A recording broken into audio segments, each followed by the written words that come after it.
Hello, hello.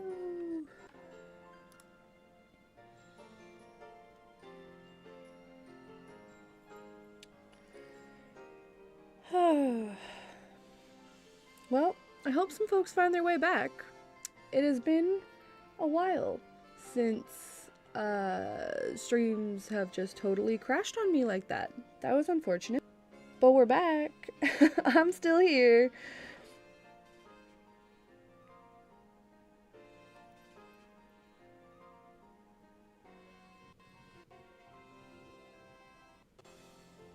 I hope.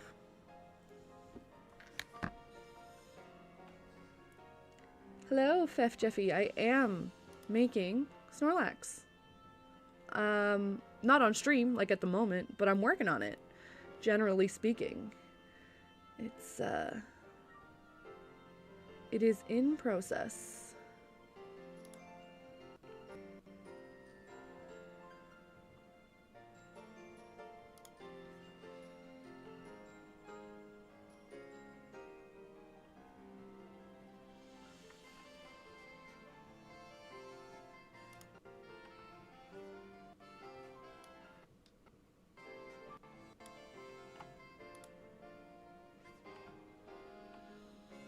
Let's see what I can do to possibly clean up my computer's troubles a wee bit. Yo, Naughty Lion, welcome. Having just a little bit of tech issue here. My computer's having a bit of hard time keeping up with stream today. Not sure why. It's usually fine. Been fine the last several streams, but here we are.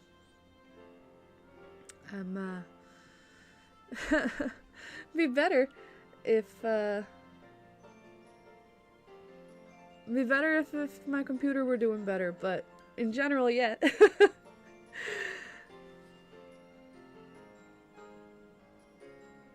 Yo, thanks for the sub, Fef. Appreciate it.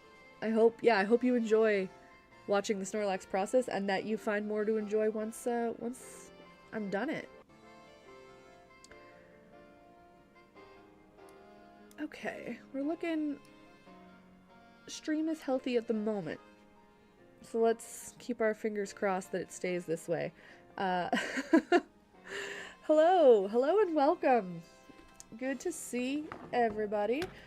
We are trying to figure out which things are which sizes, and I totally forget. I think I checked... okay. I checked Tarantula, so... Yeah, we're going through bit by bit. Perfectly average Ghastly. That's what we want to see. I'm definitely seeing some new names here today, so I'm glad we got more people coming to hang out live. If you have not seen me do a live stream before, usually what I do, I come into Pokemon Scarlet and Violet like this. Sometimes we work in Legends Arceus. I'm going to be trying to get Legends Za running with my capture card soon, because basically what we do is we figure out which Pokemon are perfectly average so that we know it's a good representation of what their Pokedex size looks like, because I don't actually know what, I don't know how to, what's the word I want to, I don't know how to put it into numbers, how big an extra large Pokemon is, so we only work in perfectly average. That's all I'm trying to say. And then I bring a bunch of Pokemon that are all the same height to a picnic, let them run around, compare them to each other, and that's how I do my research to try and figure out exactly how different Pokemon are measured and which features do and don't count towards their heights. And yeah, so the past several streams, what that looks like is me coming in with an idea of, like, I want to see how we measure Magnemite, as an example. And then I show up to stream and I start looking through what Pokemon I have in my inventory, and I don't have a perfectly average size Magnemite.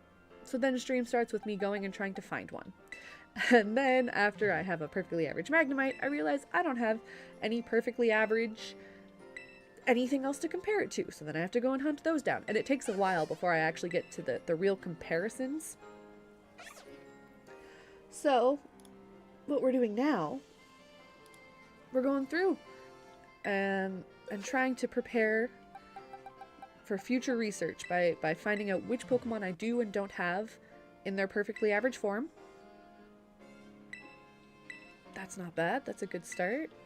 That was a Dunsparce, right? Yeah, that was Dunsparce.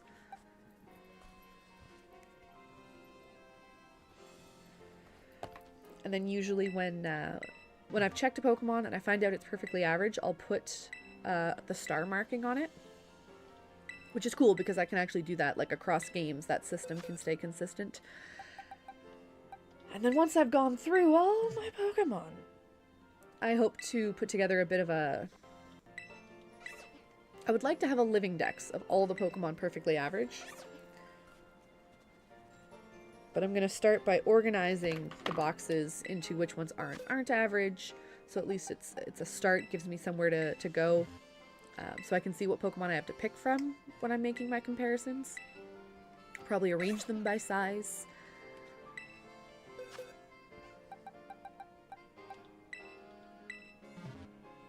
But there are a lot to catch, that's for sure.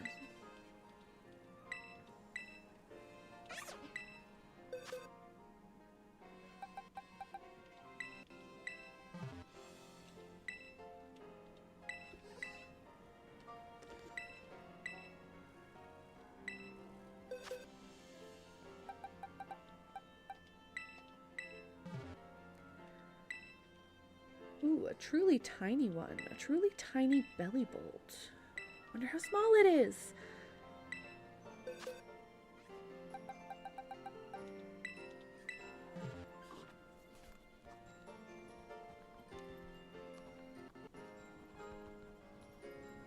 So this is another source of interest for me.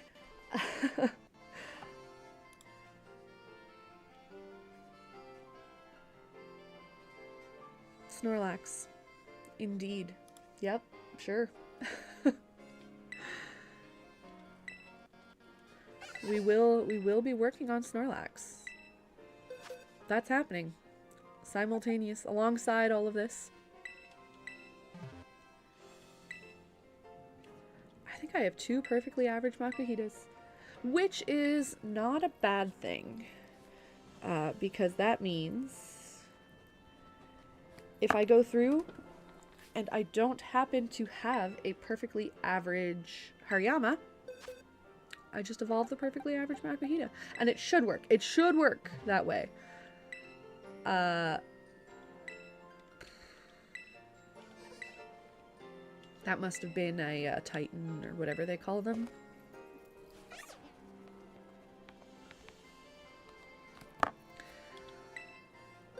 The storyline driven Bombardier.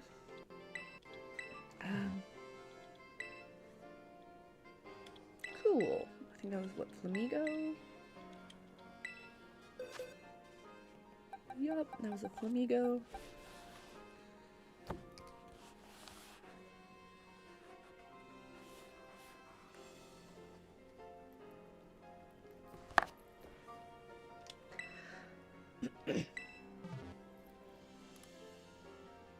Yeah, see, so I did have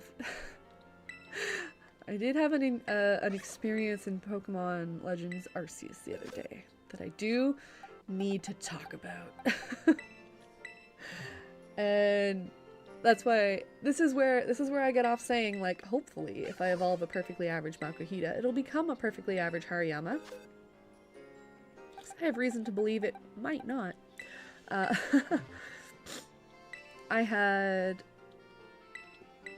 3 different perfectly average Magnemite in this game.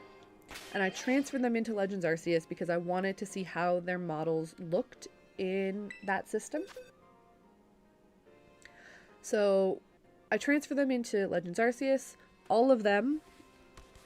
Okay, what marking do I want for Serious Biggin? All of them were exactly 1 foot, which is exactly what I wanted to see. It made sense. And then when I evolved them, all of them were an inch larger than perfectly average as magnetons. And I don't know what to do with that information. Felt very conflicted by this. So that did spiral me a little bit into figuring out what that means. I want to do some more research into it. I want to see if this happens with other Pokemon. I want to see if maybe weight is a factor. Because Legends Arceus actually shows their exact height and their exact weight. And all of the Magnemite that were exactly 1 foot in height did have a pretty wide range of weights.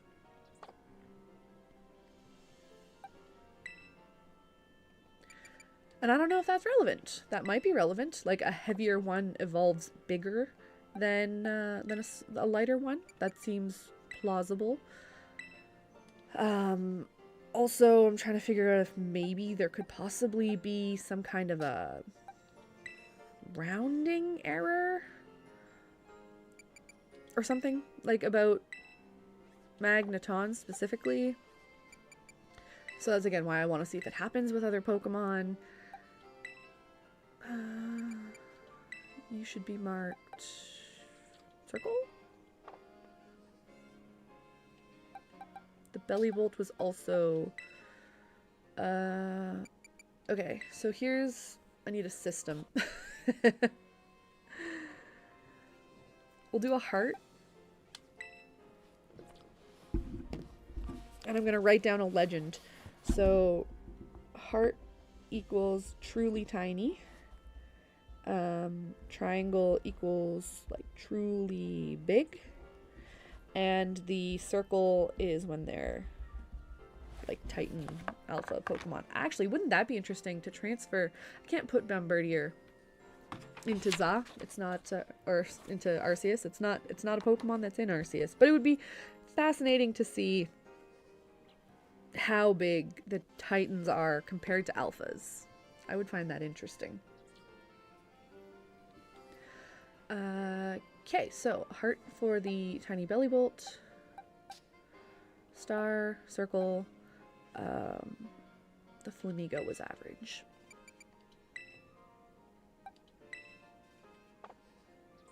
And Chi-Yu was average because legendaries are average. Okay. On to box 3. And might as well save our adventure so far.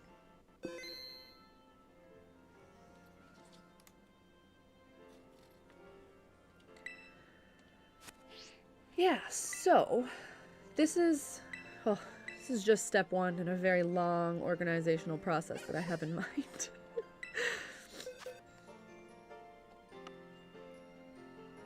Oh, don't crash on me. Don't do it. Don't do it.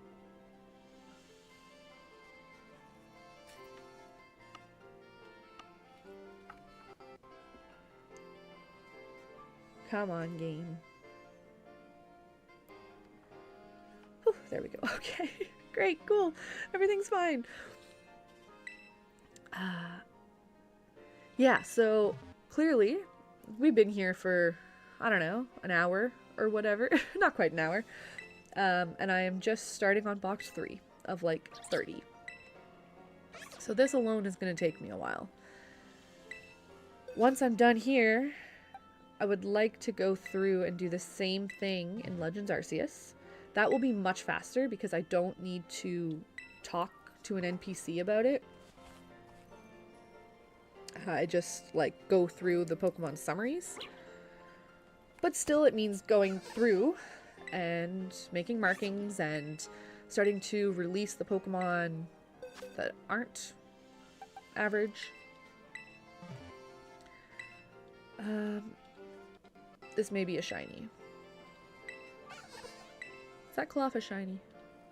I want to be careful that I don't start releasing things willy-nilly without making, like, checking if they're important to me or not. But yeah, going through, releasing things that I don't need duplicates of, anything that I can send, anything that is like spare that I would release anyways, if I can send it to Pokemon Home, that's something I want to do as well, because it's fairly important to me that I start building out my Pokemon Home Pokedex, because that comparison tool is also something I reference really often. So having it as full as possible, definitely a good thing. To that end, once I'm done going through Scarlet Violet and then Arceus, I have a lot of Pokemon in Pokemon Go that I can transfer out. I played a lot of Pokemon Go for many, many years. However, I have not been playing it in a while. Really fell out of that habit, and I don't have a lot of interest in going back to it at this point.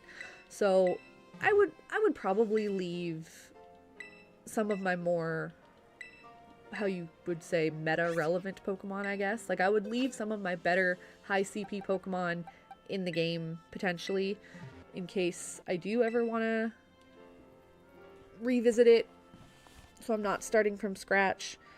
But I don't feel nearly as invested as I would have 2 years ago about maintaining my Living Dex inside of Pokemon Go.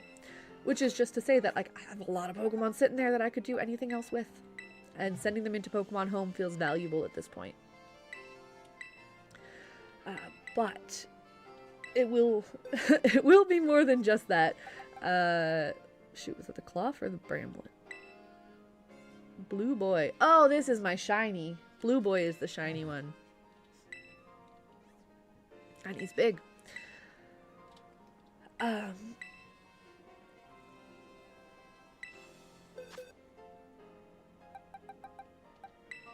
Yeah, and so this is where it all ties together.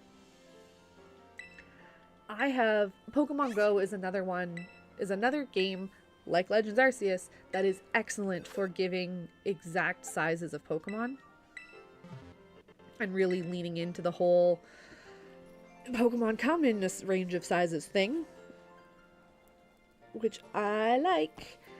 And the coolest part is that it also, like, it labels them.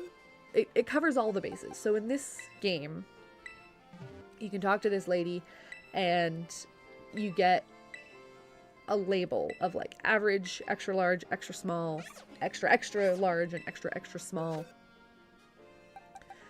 But you don't get an actual number of where those boundaries are drawn. In Legends Arceus, you get an exact number of what size your Pokemon is, but you don't get the label of whether you, at what point you start calling something extra large and extra small. Pokemon Go is the only one that gives you all of that information. Gotta jot down that Spoink was average.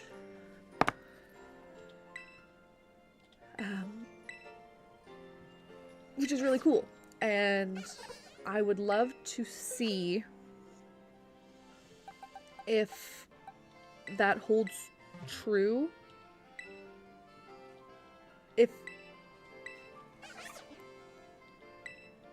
If I can use that to gauge where they do draw those boundaries with this NPC specifically. If I can see what height a Pokemon is, transfer it into this game, and then see what she has to say about it, and see if that lines up with where Pokemon Go starts labeling things as extra large and extra small.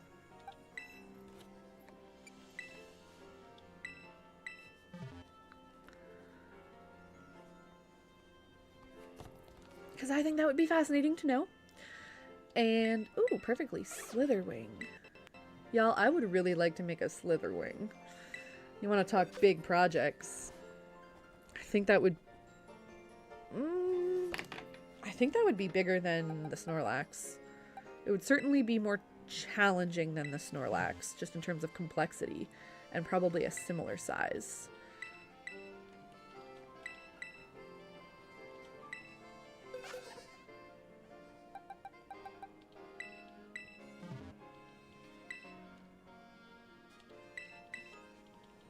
There's another one. Cool, cool, cool. Ooh. That's the Arboliva.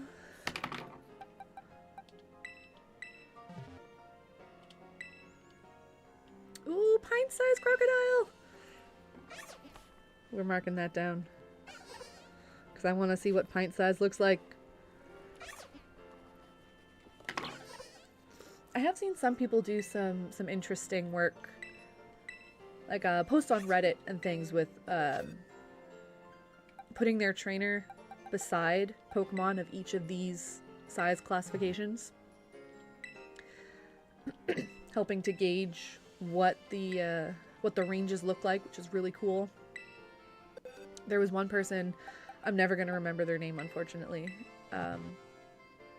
who did it kind of across games too, that it was I think between Legends Arceus and Legends Za that they were trying to compare that, I don't know, it was like alpha Pokemon were bigger in Arceus or something. Like it was a more dramatic size shift. Yo, Callan, welcome. Good to see ya. We have made it almost through 3 boxes of Pokemon. Quite a few of them are average, which is awesome. I think I just checked this. Yeah, okay.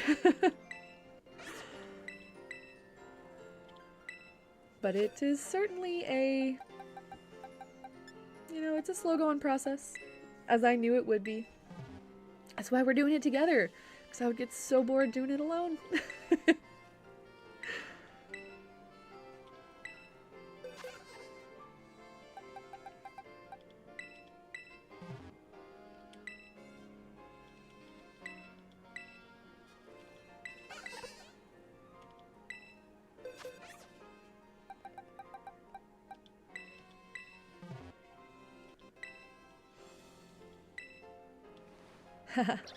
Yeah, the secret's not so secret anymore. It's out what my new project is. We've actually had quite a few people passing through chat already, just saying, Snorlax? Snorlax when? Are you working on Snorlax? So clearly there's a lot of new folks showing up to the community here, very excited about the new project.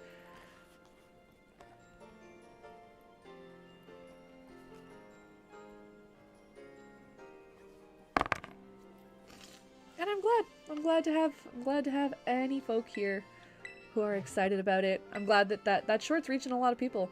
It's pretty cool. We need Snorlax. See, there it is. There's an excited individual.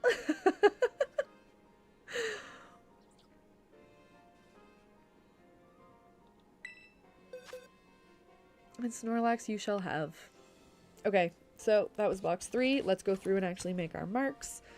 Wigglytuff was average.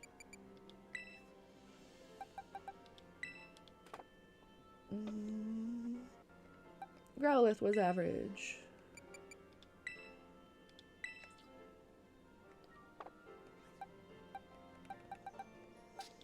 Cobra. Spoink.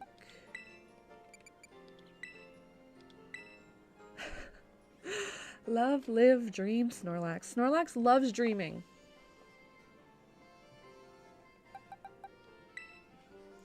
Might need to download Pokemon Sleep actually for this project. See how Snorlax compares to a bunch of other Pokemon based on how they look sleeping side by side.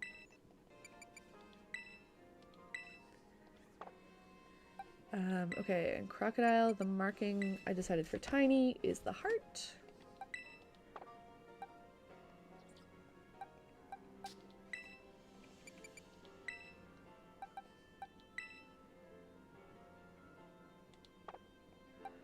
And, I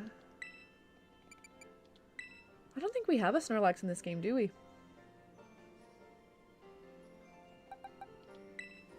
Certainly in Legends Arceus we do. We'll see if we get there today. I mean, I'm thinking probably not unless I get bored and just want to move to Legends Arceus. But if not, that's probably like a next week situation. I do need to do my research on Beldum and Metang. But they are not in...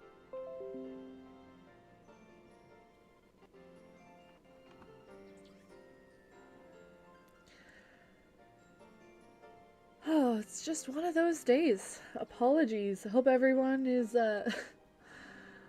feeling patient. Not sure what's got the computer so worked up today, but we have been having a few connection blips. We're gonna stick here as long as I can last. If the stream randomly dies, sorry. Know that I feel bad and it wasn't entirely my fault.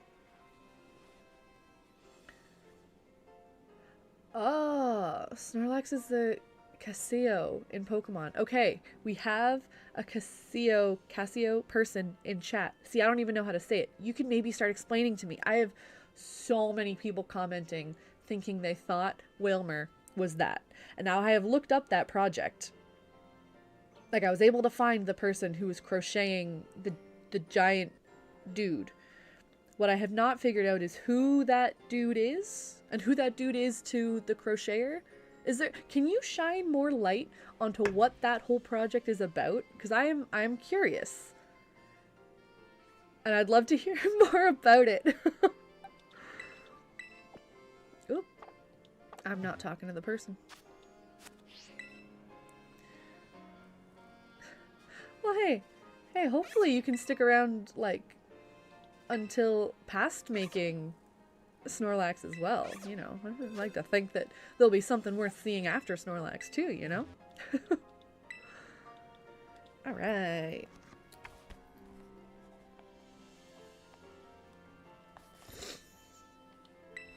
Yeah, so the one with the blue hoodie, I've seen it, but like, who is the dude? And why crochet? Also, like, that's not life size. That's bigger than life size, right? Like, that's not the size of human people in the real world. Like, and it's very chibi too. I don't know. It's looking good. Like, her work is good. I'm just a little bit confused by the whole situation. That's all.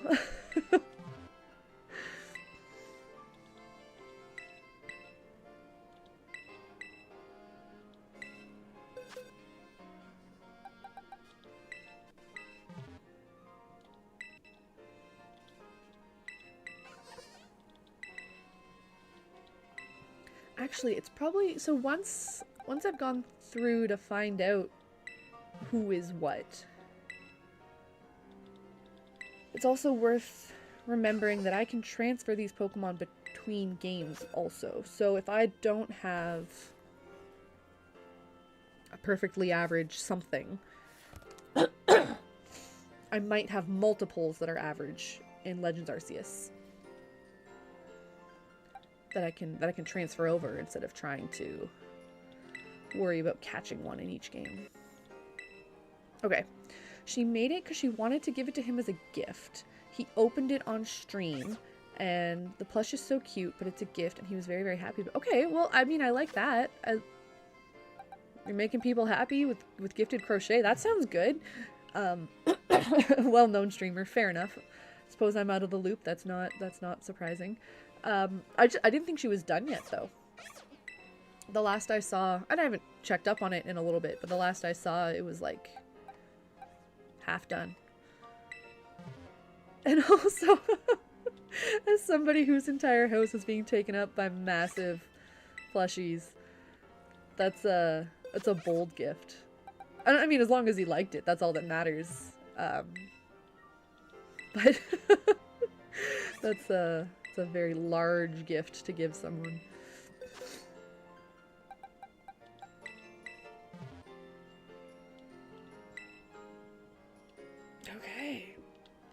where this Pokemon came from. I don't recognize that. I don't remember having a name written out in, I want to call it Korean? That looked like maybe Korean?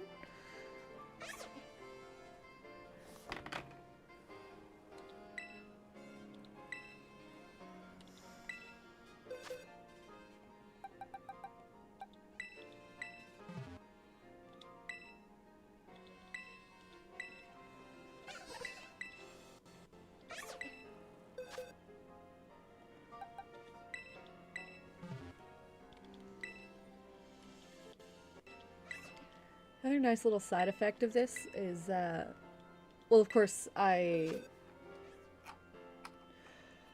going through all of them right now. I'm not learning a lot. I'm just getting my bases covered here. But once I start, because I want them to be in order of size, that means I'm going to have to look up. Don't freeze on me again. Don't do it. Don't do it.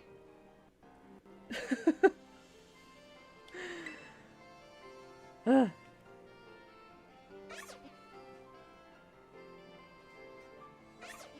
Yeah, once I start ordering them in terms of size, that means I'm gonna have to, like, where was I? Go through them and learn what all of their sizes are.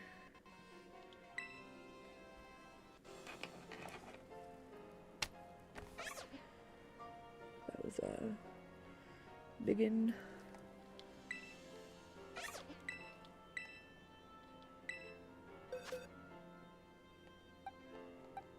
Skiddo.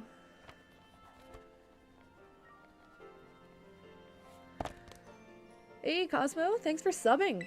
Welcome. Welcome to the size research party. Okay, perfectly average. Whatever came after Skiddo. Oh, Vigoroth. Cool, cool.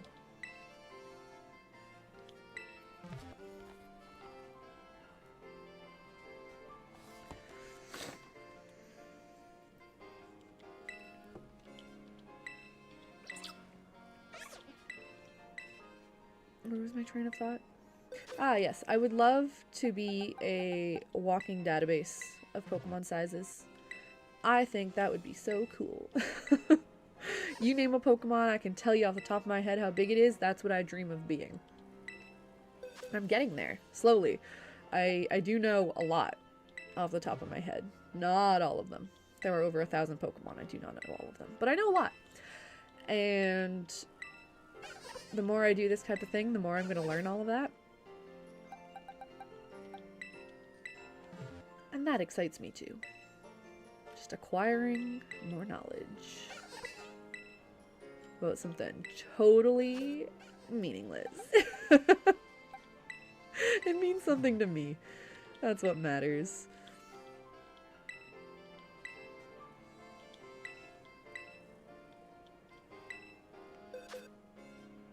Oh gosh, how many days are gonna pass in game as I stand talking to this poor NPC? Aha! Perfectly average. Was that a Zuro? Yeah. Nice. Actually, a Zuro would be an interesting one to pull out. Nah, dude, we're just we're just checking all of them to see which ones are perfectly average. That's the entire point of today's stream. Because when I do my research to make videos about specific Pokemon and how we measure them, I want to be able to pull them out of the box and line them up in like picnics and stuff next to my trainer, next to other Pokemon, and use that as a way to gauge which parts of a Pokemon count or not. Whether their ears are part of their height, whether hair tufts are part of their height, like all that kind of stuff. And I do that by like lining up perfectly average examples of different Pokemon side by side.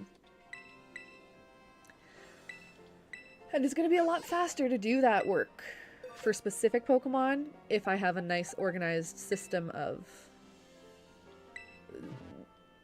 like knowing which Pokemon are average without having to come and talk to this NPC again and again and again.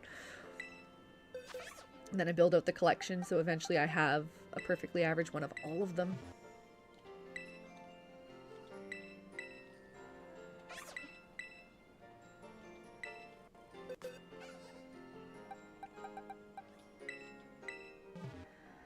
But yes, Azurill is a 20 centimeter Pokemon. Oh, nice. I like Screamtail. I would hopefully, no promises, we don't make promises on stream, but I would like to make a Screamtail this year. I'm hoping, what I want to do, partially inspired by the Snorlax, the fact that it's like a form of Snorlax. Ooh, see, and I could pull out the Dedenne and compare it to the Azurill. Haha. We might do that. We might do that later. I want to make like a display. I want to be able to set up a display around the theme of forms, Pokemon forms across time periods.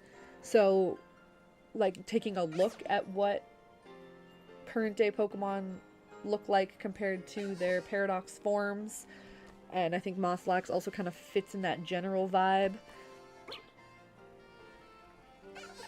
So that would be my dream to set up at a convention this year. Like, I think maybe Anime North might be a good fit for that. But that means making a Screamtail and Jigglypuff to have side by side. It would mean making... Actually, I would love to make a Sandy Shocks. That would be so cool. I would really like to make Volcarona with Slitherwing and Iron Moth. I think having all three of them like in a row would be super cool.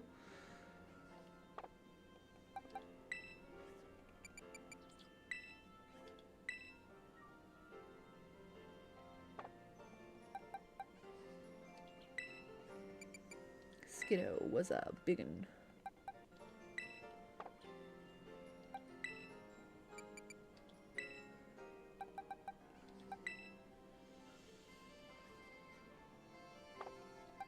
Azurill was perfect. So I assume that Azurill is measured just its body, not its tail.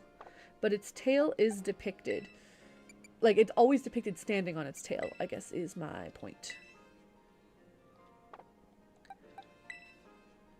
But I don't know if I have ever brought Azurill to a picnic. So maybe it does hop around not on its tail, or like fall asleep not on its tail.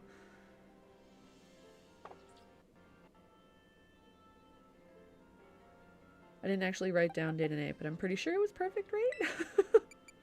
Maybe I double check that real quick.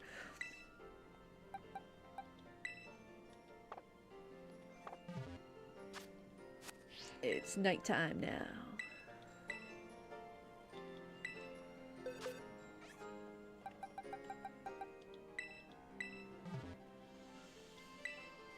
Okay, cool.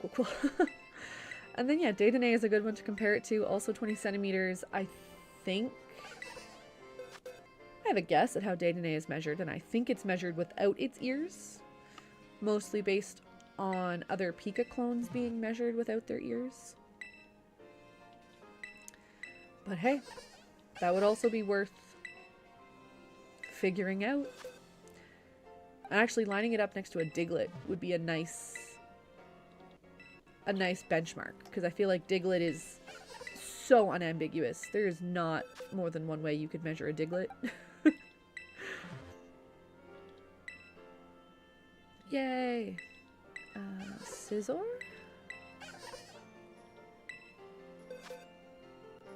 Yeah, okay.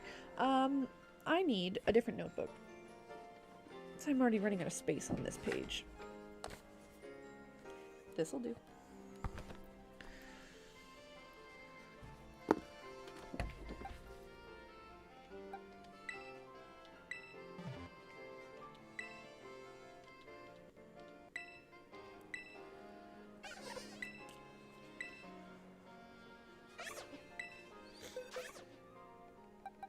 It is funny the chain that it can send me down to, though. Like, if I think I understand how...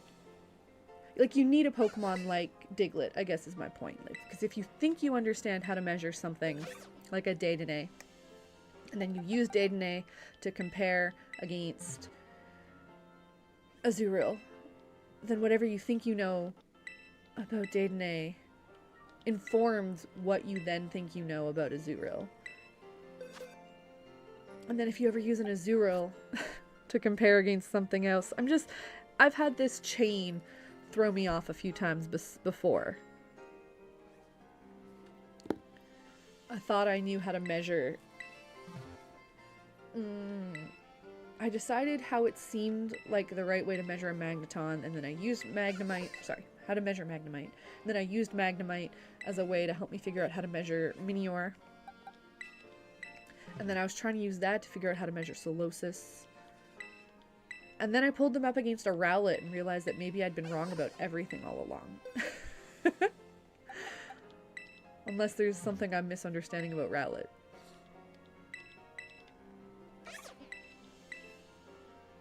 But it's all relative. And when everything is relative to each other, one shift anywhere in the line, such implications. Okay, that was Crabrawler.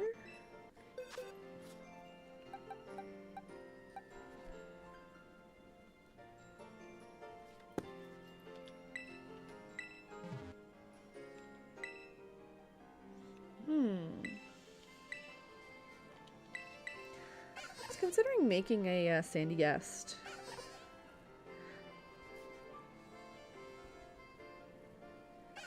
I was trying to come up with the 4 Pokemon that I would put in the poll for this month. If anybody hasn't seen, at the beginning of each month, I do launch a poll of 4 Pokemon that any of my members can vote on. So people who are part of the community on Coffee, or I also have memberships on Instagram. I would love to have memberships here on YouTube. That'll be something I launch like when I hit the right metrics. Hey, hello, welcome, Kajit Stucco. Hi.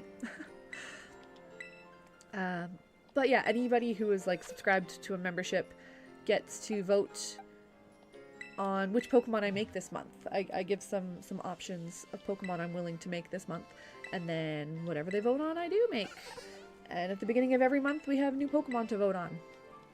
So I always do the runner-up from the previous month is an option again. And I asked, like, my broader audience, I can't remember if I asked on YouTube, it may have just been on Instagram, but like suggestions of what I should put as an option. And that's where another option comes from, is like whatever gets the most requests will be one of the things people can potentially vote on. And then I just kind of come up with the other 2 usually. And I was trying to figure out what 2 I wanted to offer this month, and Sandygast was on my mind. I didn't end up putting it on there, but I think I will soon in a future month. I think it'd be a fun one to crochet. Something interesting about it. Like, it's an easy enough shape to capture, but then like leaving the hole in the middle. Hey, it come out cute. This month's Pokemon are Munchlax, Lotad, Gimmighoul, and Meltan. In case anyone's curious, in case anyone wants to go express a strong opinion on which one of those you want to see me make, I believe Lotad is currently in the lead. And I was not paying attention to what they told me about my masculine. Okay, cool. Not as many perfectly average in this box, just by coincidence.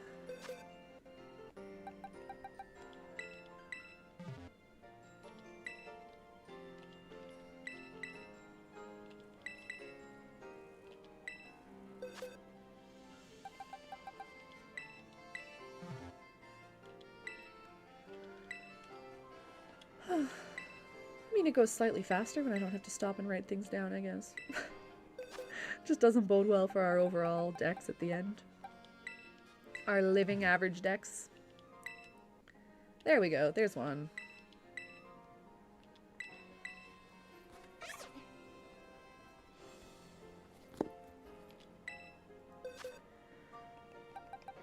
That was Watrell. Ooh, that's fun. Okay, so we have a perfectly average and a biggin Dedenne. That would be fun to see side by side.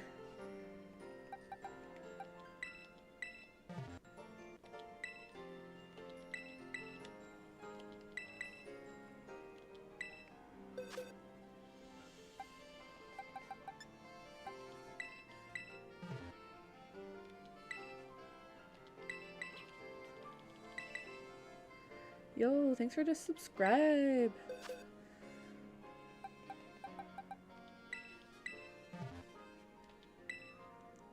Aha, perfectly average. Dozo.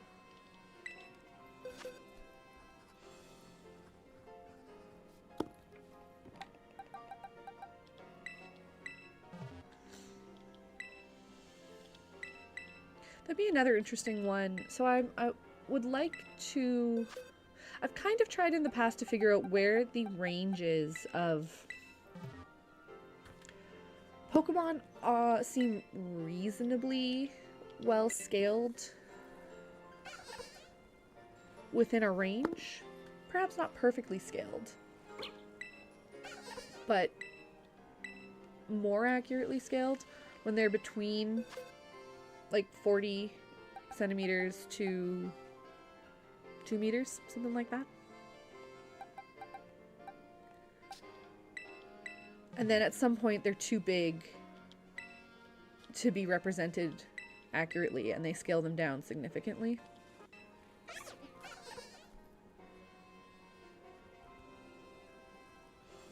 And I believe Dondozo is one of those.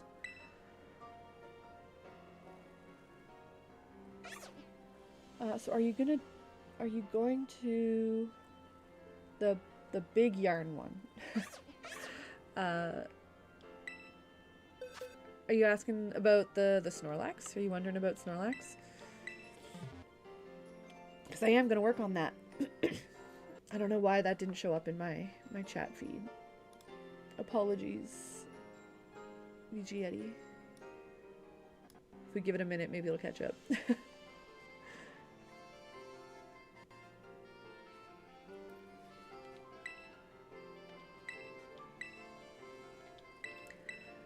Yeah, so I am working on that. Slowly but surely, I am making good progress. Not doing it on stream today. I might do it on stream one of these days. We did do like a just chatting while I was working on Whalmer a couple times. And people did seem interested. Once I get to the phase where I'm just going around in circles, circles, like not thinking about the pattern. That was my Corvusquire, right? Then it's easier to just like come and chat kind of mindlessly while I work. Right now, I'm at a point in Snorlax, hey, nice, where I have to kind of think fairly hard about each round and count a lot. Count everything as I go. Wow, 3 in a row. Cool.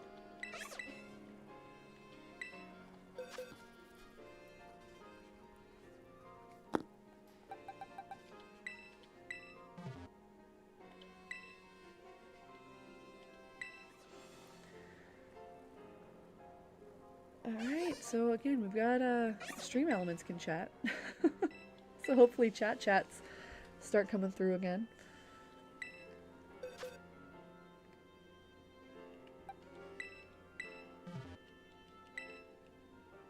Nice. Alright, so far. Box 6. Are we on 6?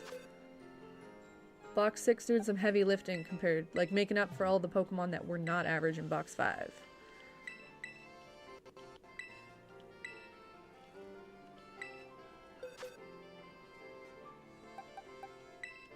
Actually, it's just occurred to me.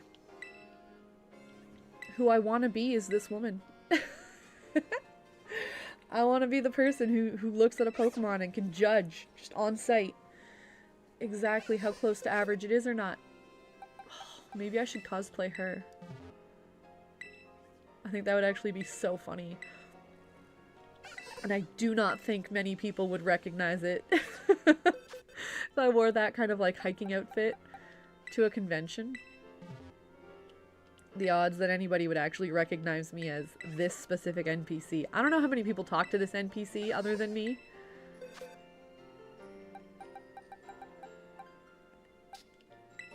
But I think that'd be really funny. And I would know. I would know who I was. If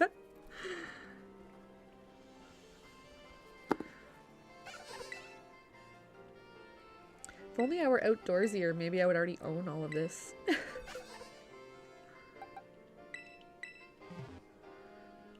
I mean, okay, we got white cap.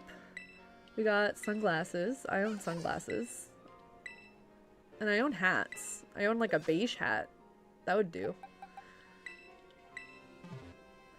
I accidentally skipped over a Pokemon. That's okay.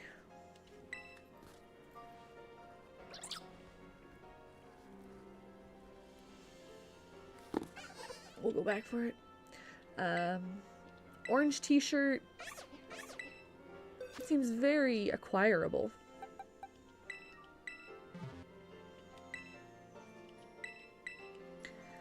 And then, let's say cargo shorts. Black leggings, I actually do have something I could wear. And then shoes. I don't own hiking shoes like that. And that seems like one thing that is a little bit... You can't get those cheap, you know? If you're gonna get good shoes, you're gonna get good shoes. It's not like going to thrift a $2 orange t-shirt.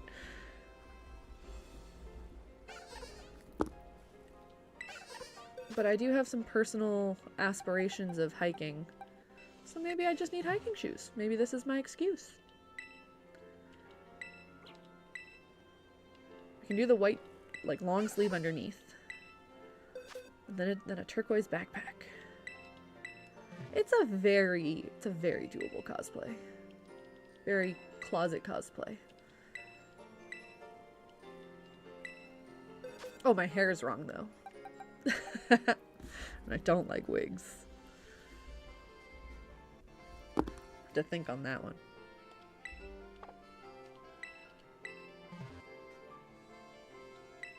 I like... Oh, biggin.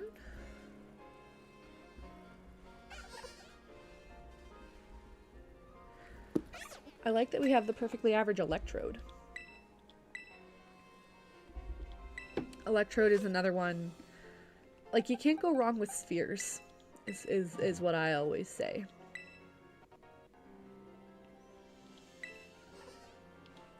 I was not reading what she just said. But yeah, there's like literally only one dimension for spheres. I can't think of a single possible way you would measure an electrode or a Voltorb that isn't just diameter. Unless you did circumference, but that would be wild.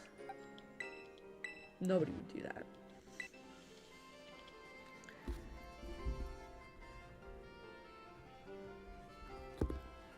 Which means Electrode and Voltorb are also excellent comparison Pokemon. Excellent,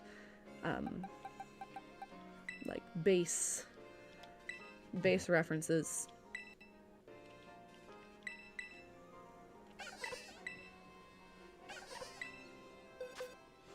Voltorb, sorry, Electrode is 1.2 meters. Which is 3'7"? No. 3'11".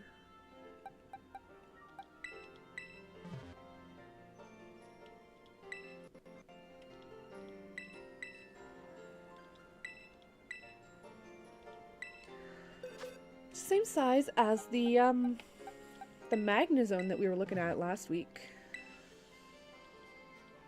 Actually, I think I ended up doing some of that off stream. I had to just get it done. I didn't get to actually look at Magnezone. I ran out of time last time we were streaming, so I just had to quickly do that research on my own, actually. But you can see some of it in my video. Go watch my video about Magneton if you haven't. Perfectly average. Shelgon. Snorlax plush is on its way! I do believe I told everyone to buckle up, because it would take a while. I'm just assuming that the majority of folks here in chat, for as far as I've seen kind of the first time, are people who are coming from seeing that short that's getting a lot of views right now. I'm totally psyched to have everybody here, but you were warned that it would take a while.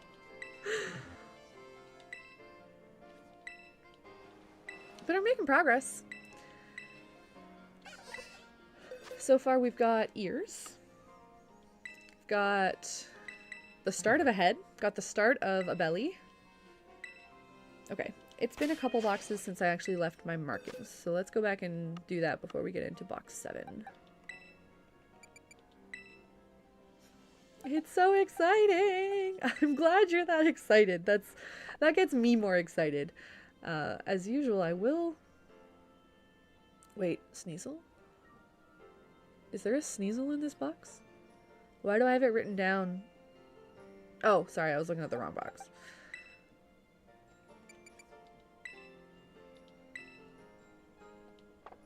Yeah, I'm glad it's that exciting to people. I know, like, other people have crocheted giant Snorlax before. I'm hoping that mine's going to be really good, and certainly by doing the Mosslax, I do feel like I'm kind of adding something new that's not been done before. What am I doing?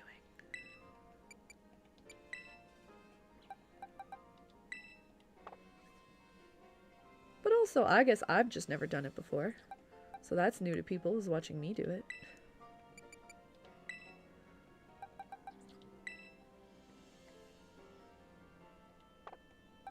And I am filming as I go, filming updates for shorts, of course, but I'm also planning to make a whole, like, long-form YouTube video out of the process in the end. I'm hoping people will be interested in that too. I've had a couple people say that they'd love to see a video about, like, Whalmer. They said that, and I wasn't really filming properly widescreen and all to be able to make that in hindsight for Whalmer. I might try and kind of slap something together with the footage that I do have, actually. But for Snorlax, I'm doing it very intentionally, making sure that I have the footage I need to put that video together.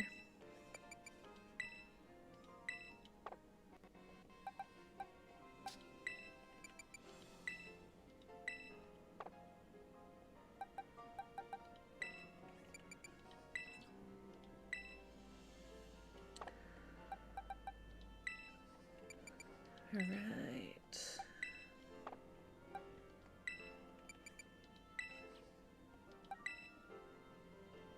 This is more perfectly average Pokemon than I expected. Very pleased to see just how many there are. It'll be interesting.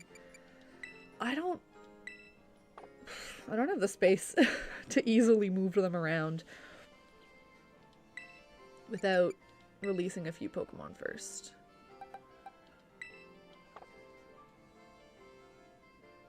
And I don't necessarily want to release Pokemon until I move them into Pokemon Home.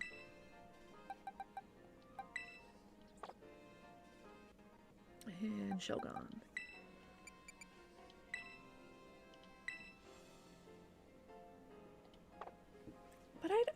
think of a good reason why I need most of these Pokemon in my boxes, to be honest. If they're not going to be good for size research, and I never intend to train them or use them in battle, you just start transferring them kind of en masse, I guess. Okay, box 7! Been doing this for an hour and a half and we made it to box 7! How long will I go today? No one knows.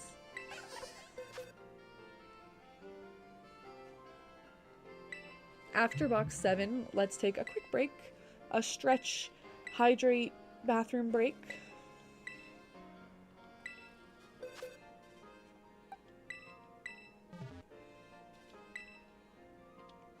Nice.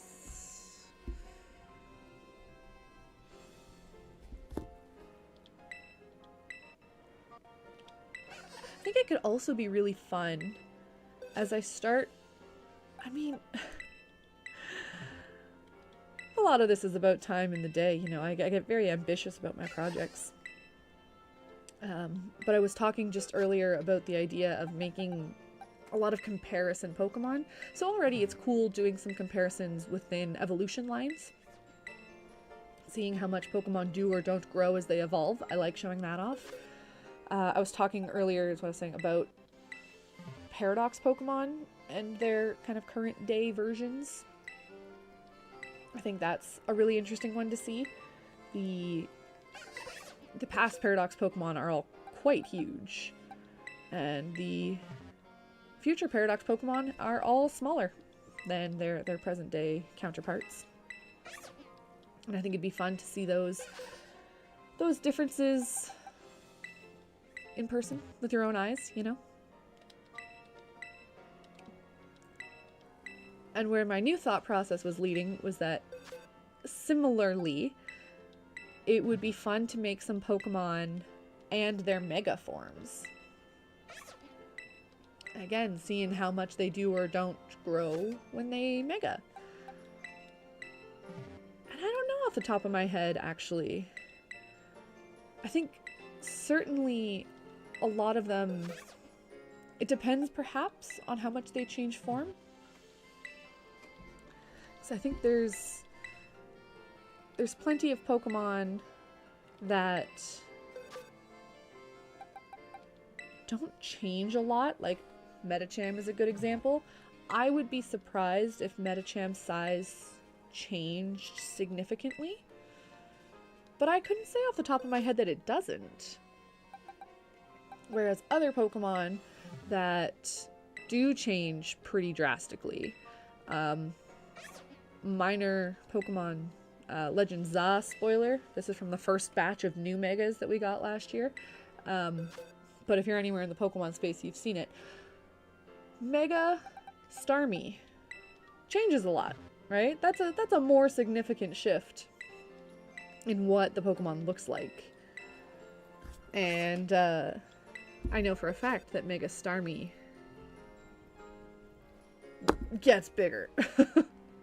Goes from being a, what is Starmie, like a meter-ish? I want to say Starmie is like somewhere in the 2 foot something range.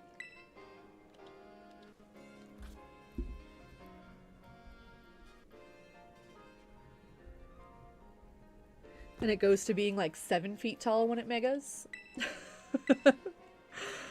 So that would be a fun one that I do also want to make.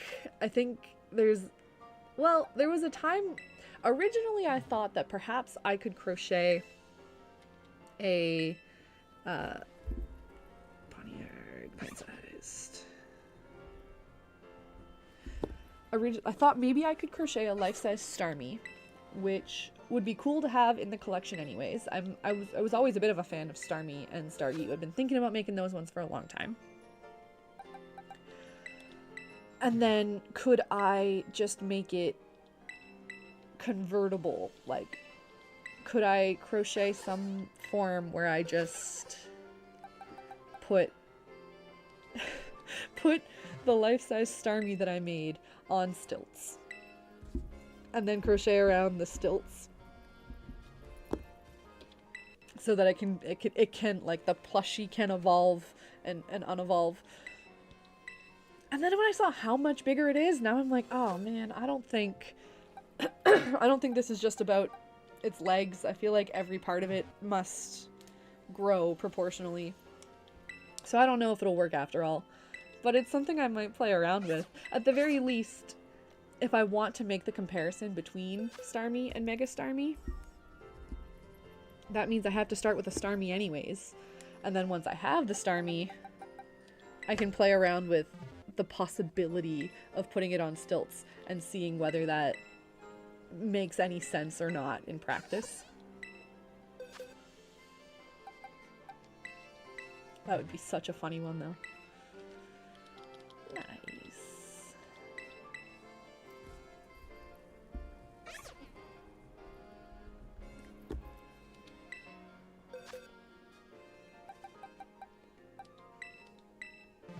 Alright, we got a good handful of average ones in this box.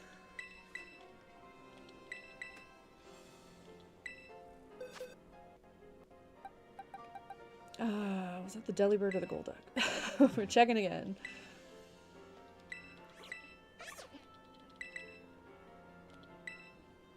See, here's the pain. Once I'm done, I'm not done, you know? So what I'm thinking eventually...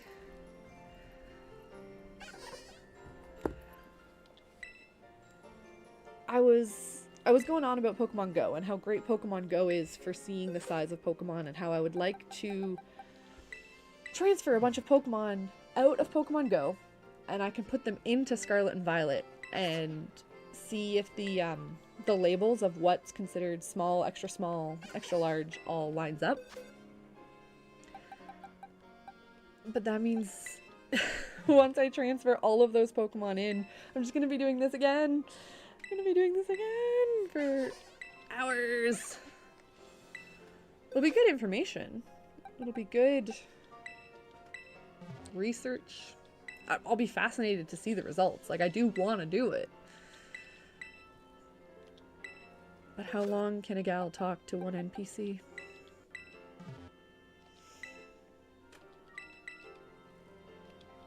Plus, it might be kind of tedious just transferring them. I think I can do them in big batches, at least. As long as I have the box space for it. Gotta be clearing out all of these boxes soon. But that's what we're doing today. I would like to see Dratini and Dragonair on screen too. Aha! Okay, there's another one. One more to finish out. Unless Serena is also. Tough.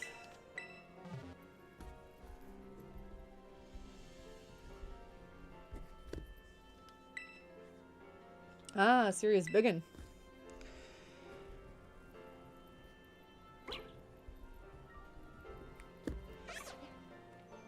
Okay. Cool, cool, cool.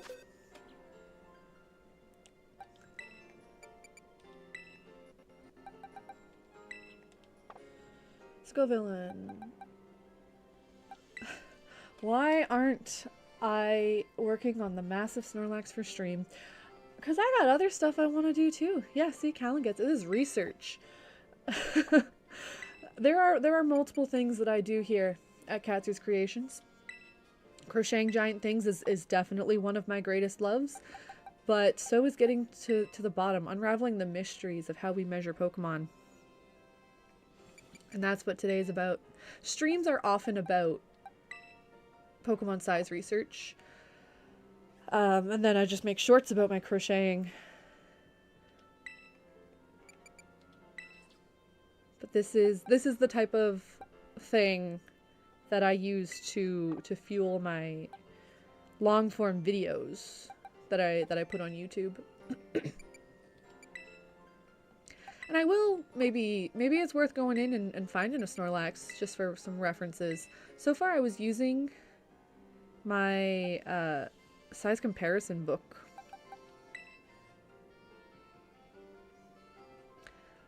Do you ever want some leather elements? Leather elements? Tell me more, Taking Hydra. You're a leather worker?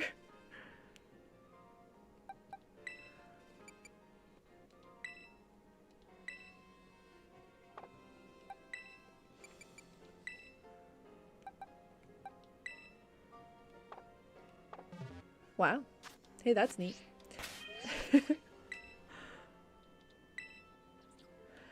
Okay.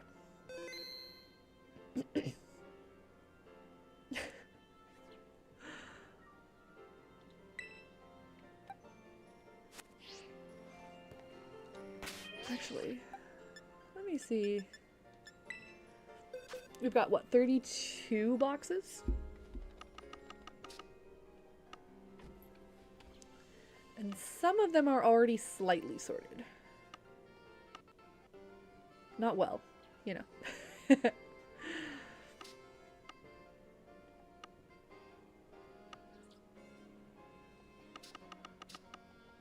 would just be satisfying to start seeing the average ones grouped up. Maybe after 8.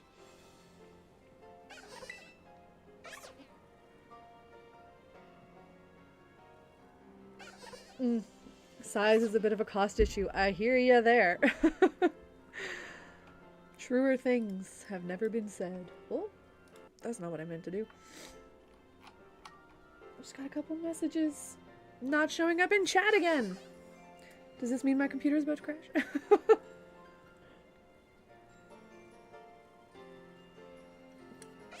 Renfair alt of Catser the Pokemon Trainer. Oh, like with a just with a belt and a pouch. That's fun.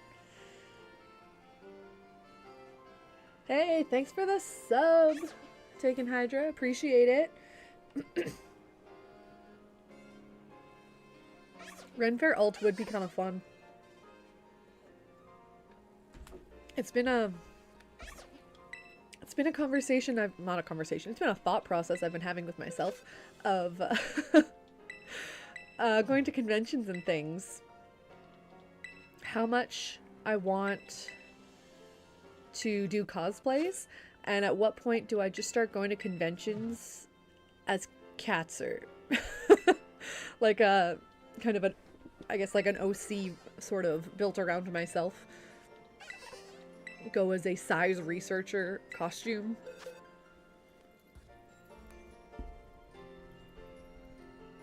I'll probably find a middle point where most conventions will be multi-day events, so I can do like a actual cosplay on the first day, and then on a day where I have a panel or something, I'll go as a version of Catser. I do have a trainer like outfit, like I've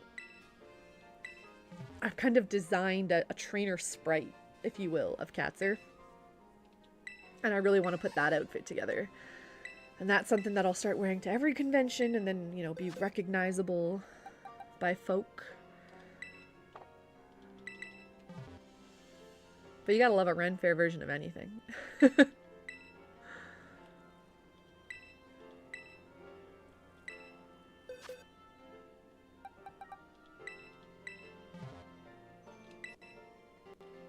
Nice. Okay. I am happy to see perfectly average sizes of anything and everything, but I must say that it's some of the smaller ones that I guess excite me most. Because that is where I spend more of my efforts, is working on the smaller range of Pokemon, just for, I think, fairly obvious reasons. And Floette is, if I'm not mistaken, 20 centimeters.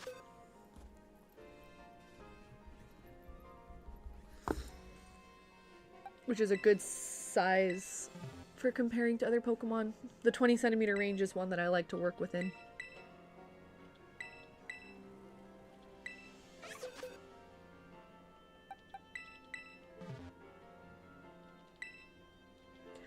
Yay!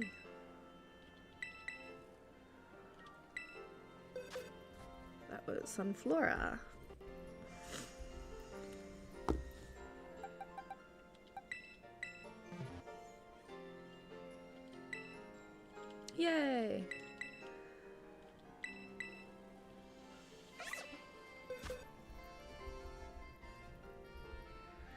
Tinkenton is an interesting one. If I'm not mistaken, I think Tinkaton is measured height without hammer, which makes sense to me. Like, it's just holding the hammer. It's not necessarily part of it. But I think its weight is heavy enough that it seems like it is weighed with its hammer.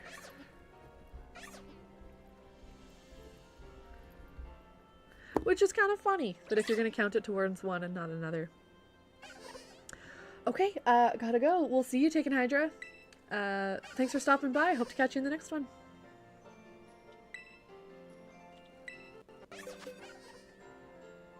Okay, I just checked Halucha. Got quite a few Floettes here. As usual, if we find another perfectly average one, that might just translate into a perfect... oh no, brain. Floette evolves into...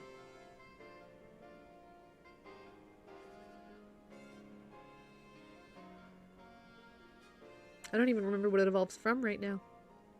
There's not a moment for memory. But we do want perfectly average of the whole evolution line. Florgus. That's the word I wanted. I think that's my second perfectly average Veluza. And it doesn't evolve. Ah, nice. I think Muck is also that 3'11" size. Beldum. Important moment. Darn it. I do need that perfect Beldum by this weekend. I was hoping, like, okay, so I didn't have huge expectations set for this stream. I knew this was going to be taking, it was like a slow process, right? So if we don't get through it all, we don't get through it all. That's okay. But I was hoping that maybe I would be able to secure average sizes of at least that Metang line today. That'd be nice. That was Venomoth just now.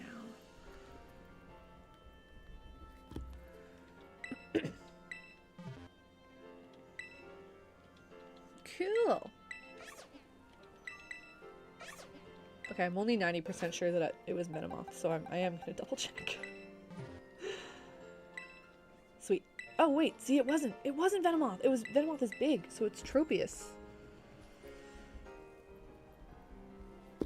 That was perfectly average.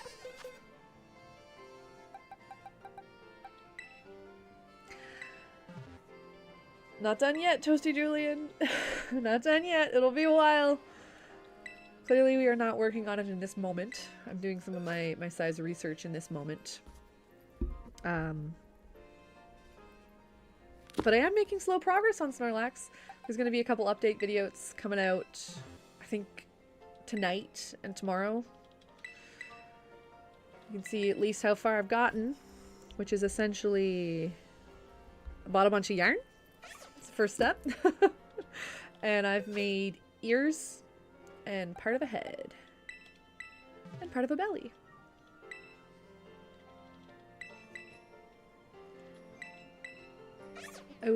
I'm planning to pour a little bit more of my time, a little higher percent of my time is going to go into Snorlax over the next week, maybe.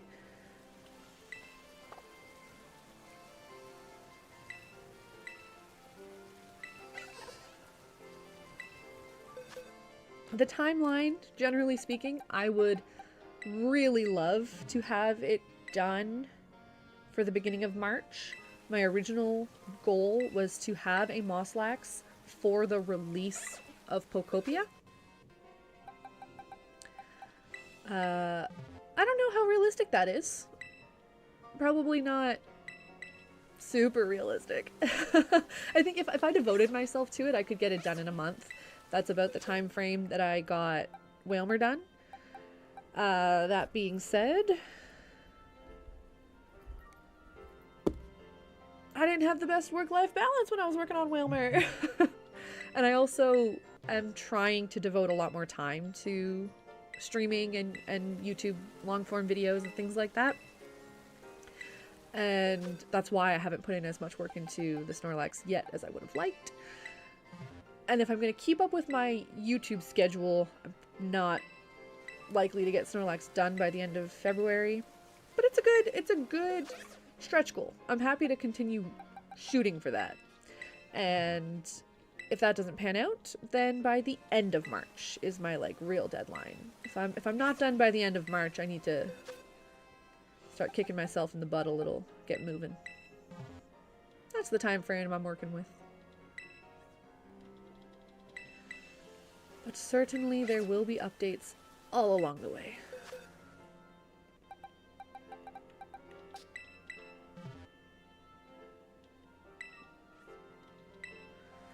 Okay. Box 9. Oh, I have a lot of Sinistea. Forgot about that. I was catching so many looking for the rare form. I forget what they're called. The proper form or whatever.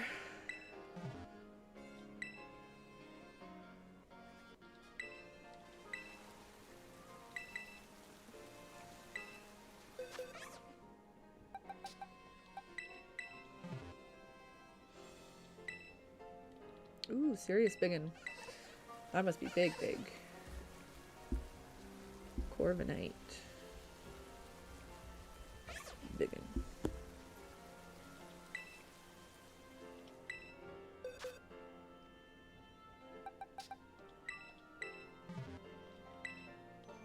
Cool. Alright, so 2 perfectly average Floettes does at least guarantee us 1 perfectly average Florges, if we don't have one anywhere else. Cool.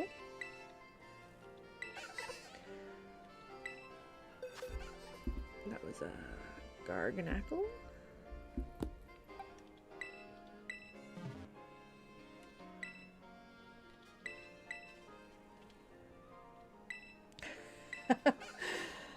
What do we think, chat? Is life-size Snorlax done yet?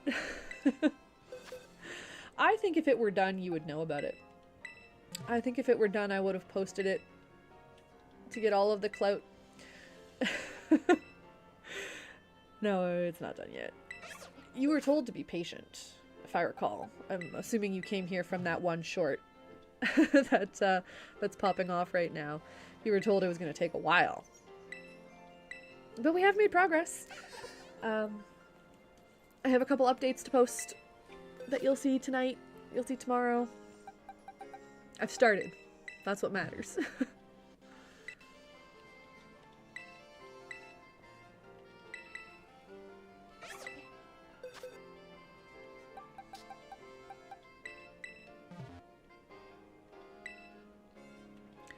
Ooh, Fervira's a big one.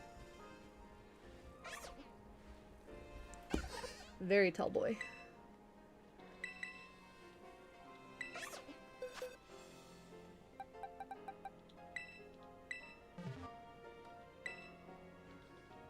Excellent. Gimme Ghoul is a fun one. I haven't looked at Gimme Ghoul real close in a bit. I'd like to do it again soon. Bring it to a picnic. I have a friend who is a very large fan of Gimme Ghoul. It's one of his very favorite Pokemon. And he made a really cool... friend in question goes by Dynamo Gear. Highly recommend. Check out... oh ho ho. I can put this in chat. So what he does is... pipe cleaner. Oh no, am I gonna break my computer by trying to look up a friend's... He makes pipe cleaner sculptures of Pokemon, and they are not often life-size. Yeah. Yeah, almost broke my computer trying to look this up. So yeah, he makes pipe cleaner figures. They are not often life-size. On occasion, they have been life-size for some of the smaller Pokemon. But they're always to scale. And one of the Pokemon that is actually life-size is his Gimmighoul. And he actually made like a whole chest for Gimmighoul to sit in, and that's also life-size. It was all really cool stuff. But we conferred a little bit about what the interpretation of a life-size Gimmighoul is.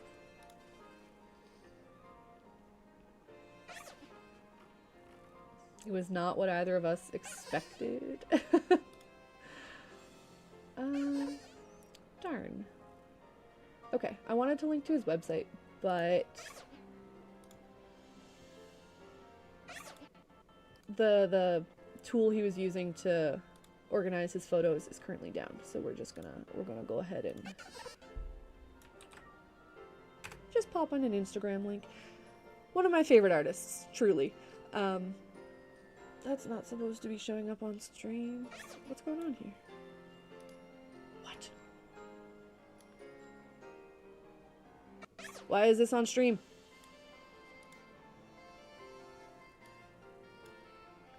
Go away.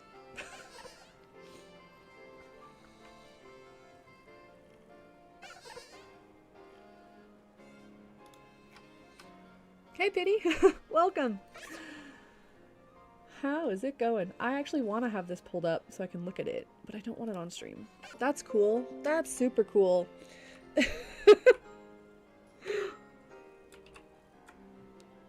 We're back. Okay. Alright. Oh, it's been a rough day for the computer. We'll go for a little while longer. I can easily get another hour or two, I think, out of this, but yeah, apologies if stream dies suddenly. Cool. 3 days to crochet a glove, you say? You're working on some gloves now, are you? You know, I will say the thing about... I don't make wearables like that often, but I have been theoretically working on a set of gloves for a couple years now. I don't put a lot of time into it. Like, when I say I've been working on them, it's like I made one 2 years ago and I want to make the second one and I just never put the effort in to make time for it. But what I felt was that to make a nice glove, you kind of have to use smaller yarn. I think. Like, it depends, I guess, on your pattern, but it takes longer when you use the small yarn.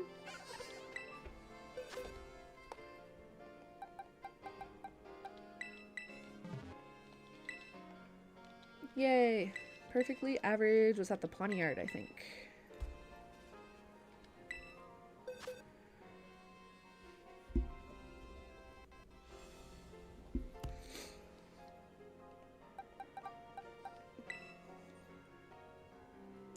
Hands were cold, needed fingerless gloves. So you made them. I like it.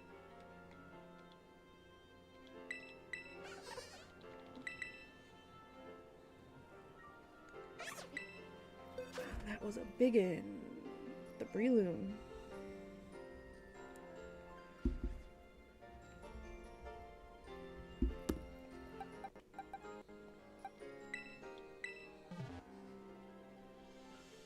Oh, gotta go already. Fair enough.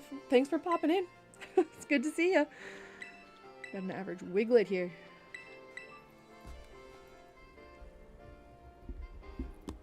We're actually doing pretty well in this box.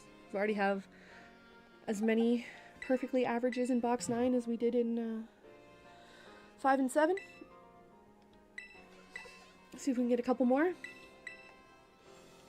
I want to get through box 10. That means we're a third of the way done.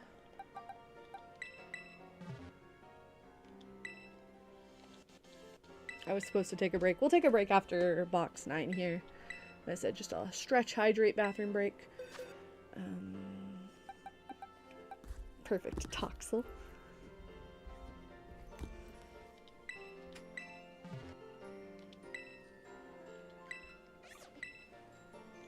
yeah, I wanted to talk about Gimmighoul. Just so I dropped a link there. Friend made a fully like life-size amazing Gimmighoul in chest and everything.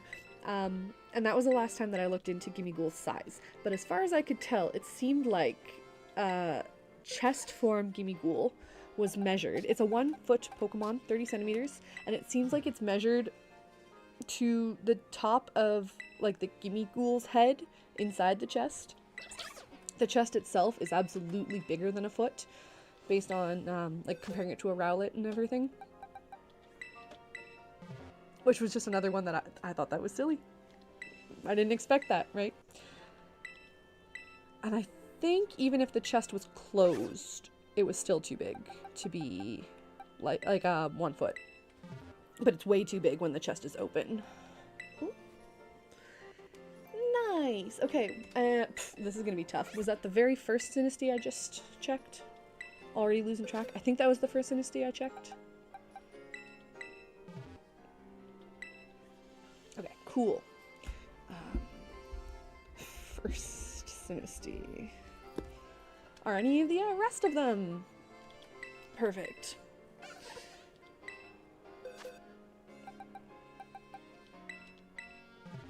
See if we can get a perfect. There we go. The first one, the second one. That means our evolutions are locked up.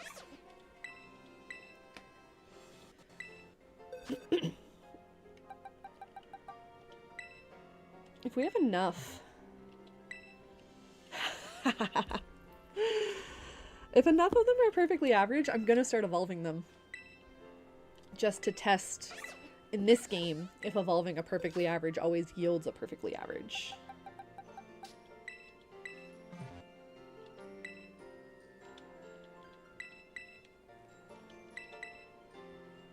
Ooh, also, I would love to see what a seriously small Sinistea looks like. Because Sinistea is already one of the smallest Pokemon. It's a 10 centimeter Pokemon. They don't get smaller than that. And I have cause to believe that they might scale them up slightly just so they're visible compared to, like, I don't think it's actually 1/3 of a 1-foot Pokemon. And so if they're already scaled up, like, how much smaller can they get when they scale them down to extra small? I want to know. Don't you want to know? I want to know. How many more? Oh, we have a lot more. Hopefully one of them is tiny.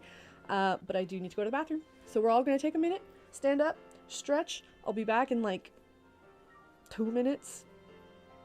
And yeah, go get a drink of water. We all need more water.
This is the water.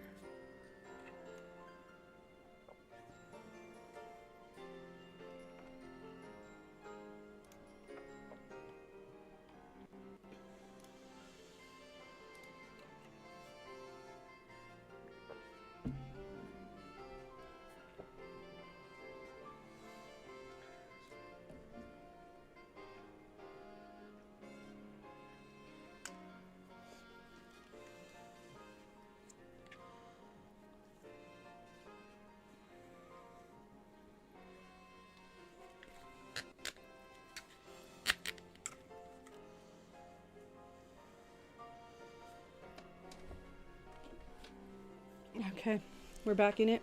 We're looking for that extra tiny Sinistea.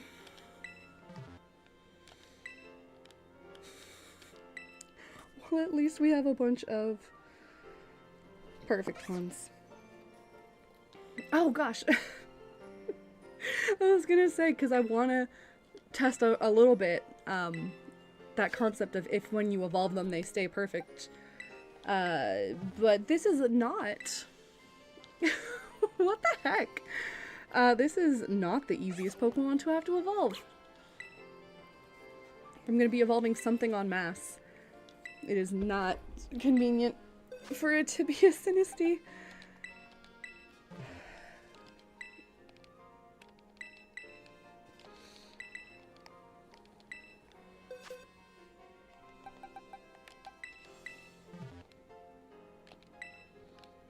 Y'all know Hoot Hoot is 2 feet tall. It's pretty big. Considering Rowlet's only 1 foot. Oh my god. This is wild. No other Pokemon has this high of a proportion of perfectly average. I wonder... Conspiracy time. I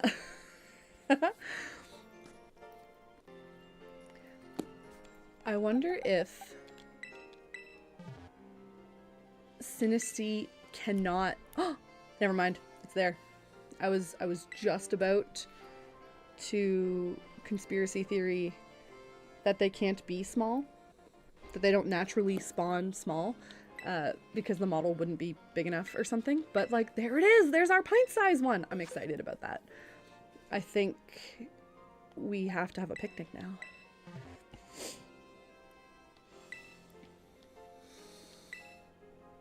Ridiculous.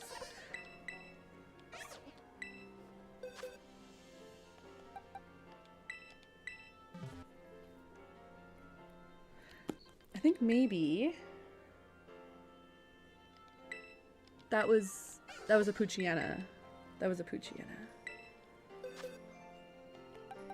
We're gonna confirm that that was Poochyena.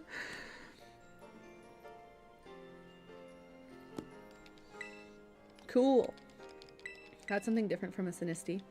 I think what I want to do is get through this box. Maybe get through box 11, because then I know I'm like more than a third of the way through.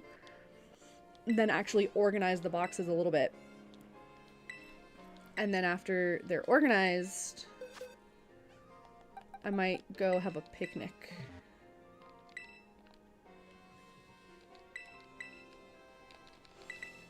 Which one even is that? I was here, right? So that's the 7th Sinistea. 4 more to go.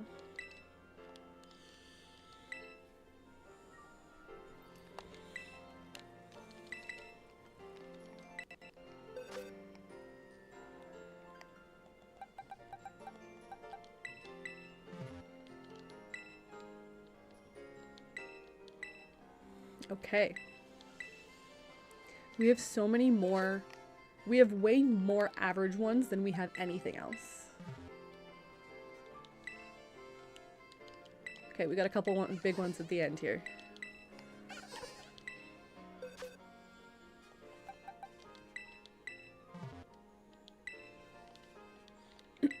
Okay, I feel more calm knowing that there were several big ones in a row at the end there.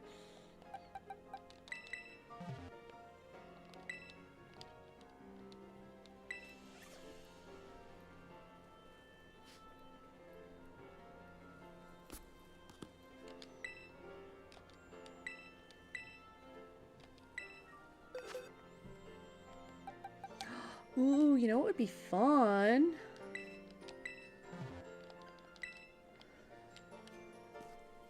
That Pachirisu.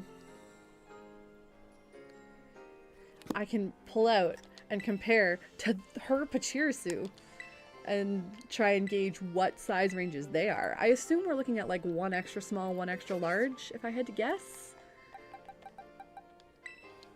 I skipped over Pichu by accident. We'll come back for that.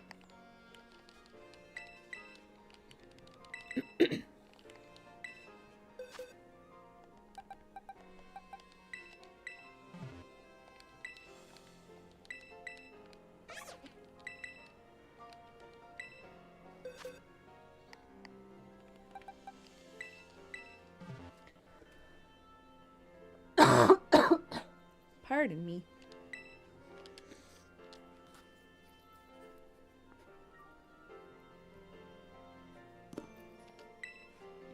Tynamo was another quite small Pokemon, 20 centimeters, perfectly average. And it is the Pokemon that I have made the most size variations of. Tynamo was a community day a while back. And originally, the first time I ever made life-size Pokemon was to correspond with Pokemon Go community days. And I figured I would actually go ahead and make all the sizes of Tynamo. I did average, I did extra large, I did extra small. So I've got, I also did shinies for at least the average one, I think.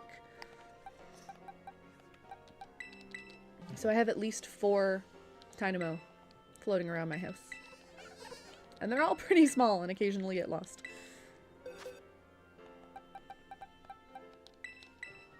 Lost in the sea of Pokemon on my wall.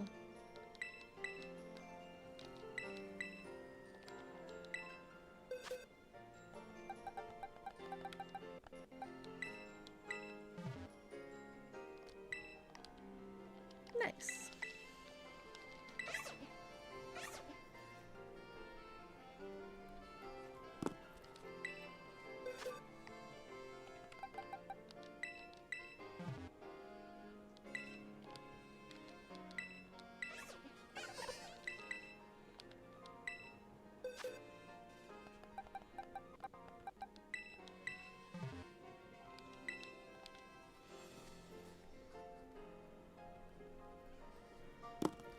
Cloudsurd.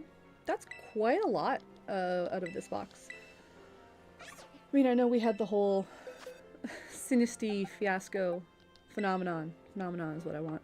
That they seem remarkably average, but quite a few of this box. We got Happiny. I mean, how many Pokemon fit in a box? It's a 5x6. 30. Yeah, I knew that. It's 30.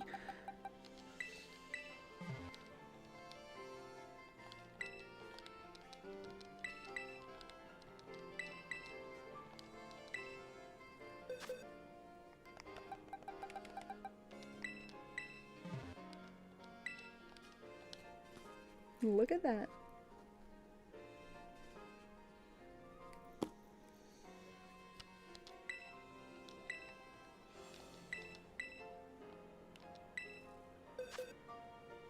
Last one. Look at that! Wow. So, out of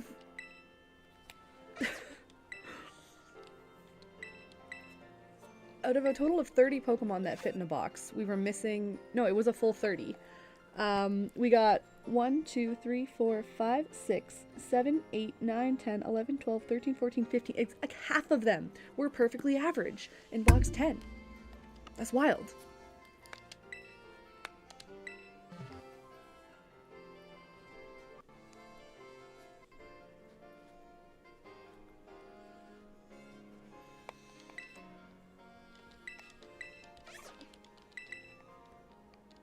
Hi. Sweet blueberries, hi. Welcome. You're just in time to see a perfectly average Pincurchin.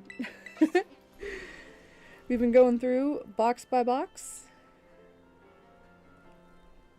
We've made our way to box 11. 11 out of 32. And we found quite a few perfectly average Pokemon. Just finishing up. This is going to be the last box that I go through. And then we're going to go back and we're going to mark. Oh, see? We had a few different perfectly average Floette, but we already have a perfectly average Florges. Also, the sun is almost set in game again. That's how long we've been here taking up this NPC's time. But yeah, once I make it through box 11, then we'll go back and we'll make sure that everything has the correct markings. Then I'm actually going to start organizing the boxes a bit, see how many perfectly average we've actually ended up with. Just because this means we'll be a third of the way through all the boxes. Seems like a nice waypoint. I don't think I'm actually going to make it through all 30 boxes on stream today. Because we've already been at this for like 3 hours. Not quite, 2.5, maybe. Oh, where was I?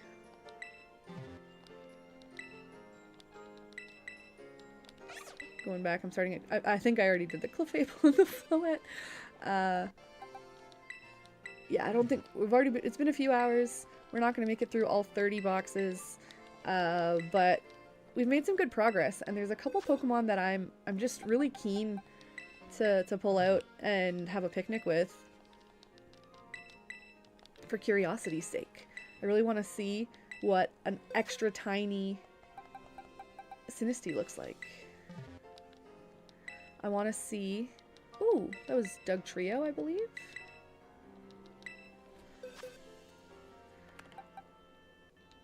I want to see what a normal Dedenne and a big Dedenne look like side by side. Cool, Shiftry.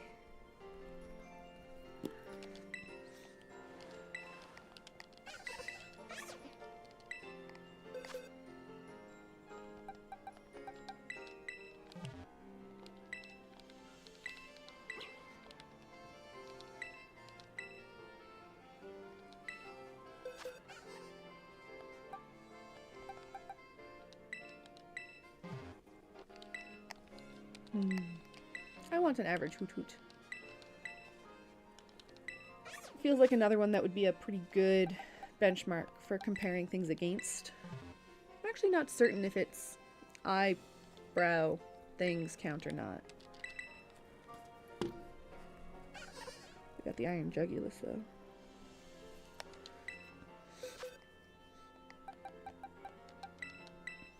I have a feeling Great Tusk might be, yeah, because this was another, actually no, wait. Great Tusk isn't a story thing, but the Iron Treads I think is. Let's see if it's the Titan size treads.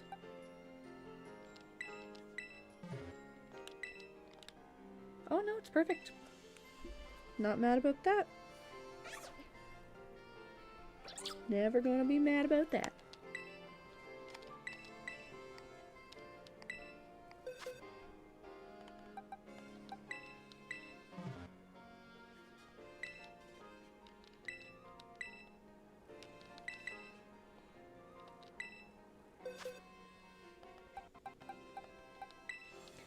I mean, this is no less interesting than a shiny hunt, right? There are people who do more monotonous things than this. That I've seen. Not that I think I have what it takes to ever be a shiny hunter in that way. I'm not motivated enough. This motivates me.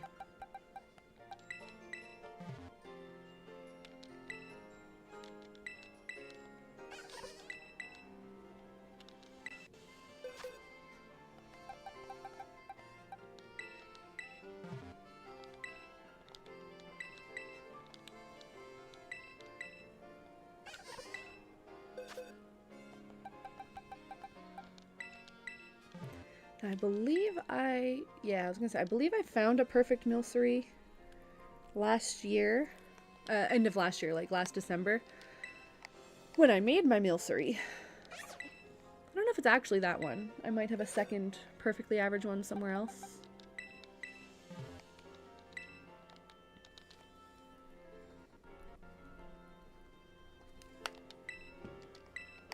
Maybe all the Sinistea and Sinistra are perfectly average because they all choose to possess like the same brand of porcelain, and it only comes in one size. Hello, Miss Bog. Welcome, welcome. Very exciting day here on the Catser stream. We have been talking to this NPC for 3 hours. But we got a lot of good information so far, and we're about to host a picnic in the next little bit, just for a fun change of scenery. See how some Pokemon that are like perfectly average and the same Pokemon in its extra large size, see how they look side by side. I think it's going to be exciting. That was a Baxcalibur.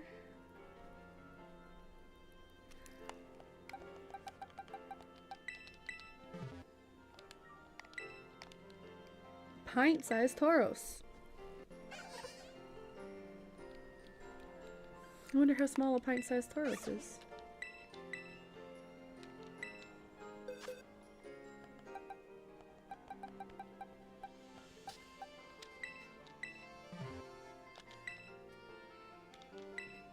Okay. That is box 11. So, let us go back at our markings. Where did I leave off on markings? Oh, haven't done box 8 yet. But we did box 7. Okay. So we have a lot to update here. Alright. Mudbray. Perfect. Floette. Perfect. Meowth perfect.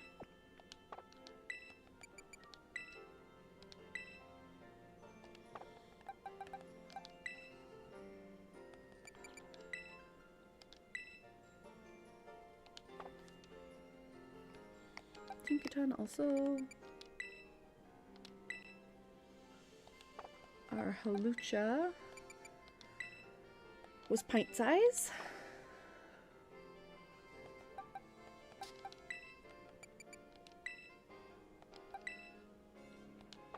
Mach was also perfect. Tropius was perfect.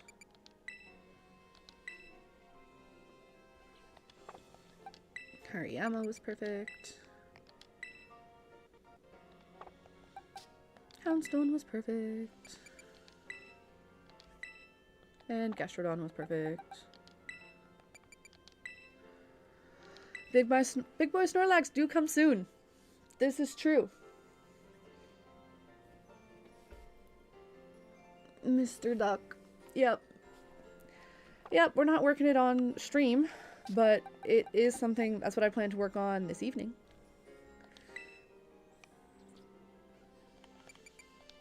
And I have an update to post. I have a new short that will at least address what progress I've made that I will post this evening as well.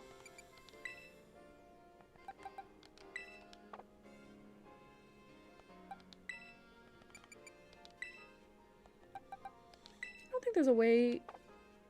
There's not a way to batch...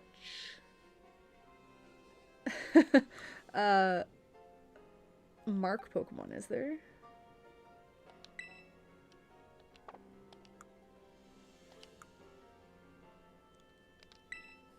Am I wasting my time being slow about this?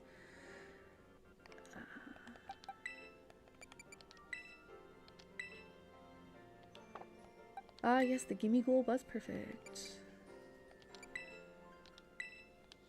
Yeah, Snorlax information coming soon. Research in the meantime. I have more videos to make. long form videos. That's what this research tends to be for, is the long form videos I make about specific Pokemon and how we measure them for the Pokedex. For Pokedex purposes.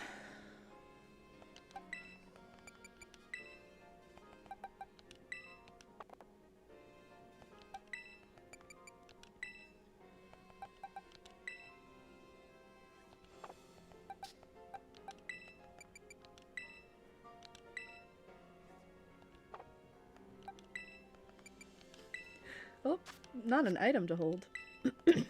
Here we get into the barrage of perfect Sinistes.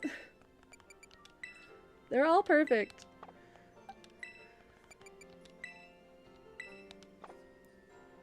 Not this one, but this one.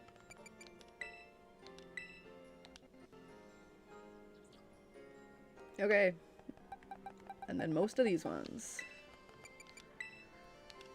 I don't even know if it's worth marking. Like, there's truly nothing that I need with 1, 2, 3, 4, 5, 6, 7, 8, 9, 10. 10 perfectly average Sinistes.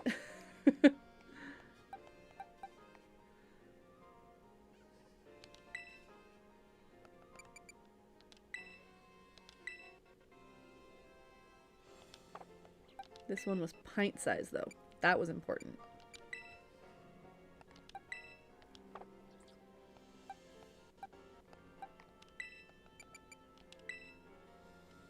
And then we're back to... the Poochyena was also perfect. And then 1, 2, 3, 4, 5. Not this one, but this one and this one.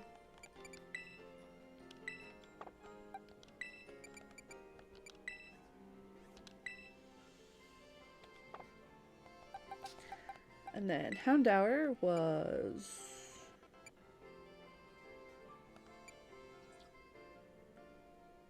What's the clock?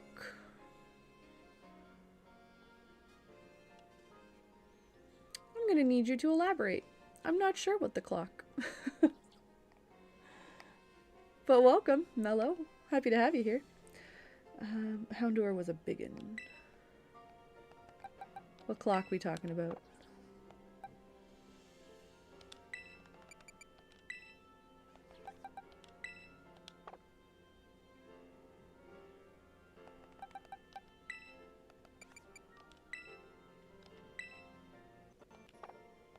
Quillfish.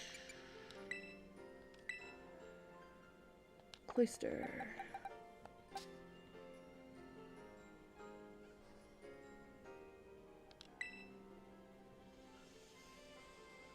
Hello, Lily. My day.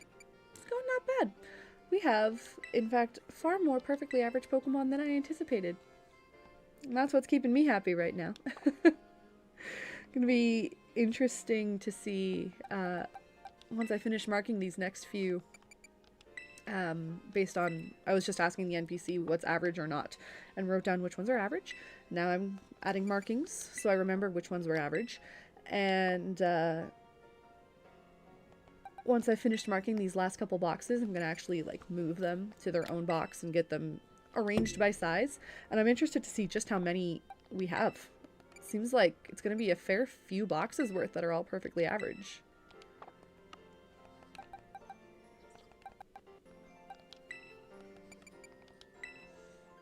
Of course, my computer's been having a worse day than I. And it has disconnected stream a couple times, which is unideal. But we're making do. We're powering through.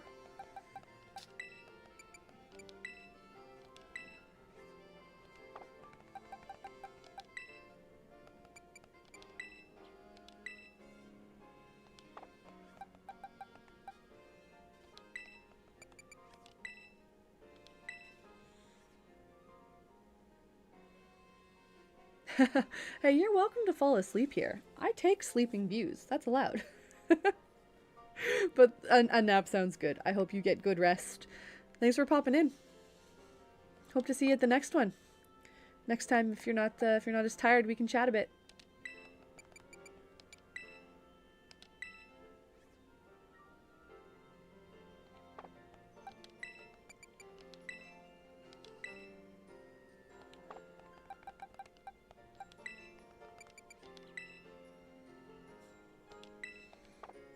Cool. Well, rest well, Lily.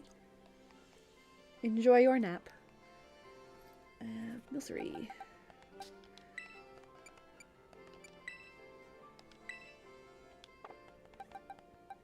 And the Sinistra. Might be nice to see Sinistra beside the Sinistea as well. I think they're all measured just by their cups, but putting them side by side, we'll find out. Hello, EJ. Welcome. Welcome to our perfectly average stream. Just going through and marking which of the Pokemon in my boxes are perfectly average, as designated by the size rater NPC. And now, okay. Now's the annoying part. So how do I want to do this? I think I'll just start in box 1. And we'll go around. Anything, because the ones that are large and small. How do I want to do this? I'm just going to start by taking anything that we've marked with the star and moving it to box 1. And we'll see how many, like how far that takes us.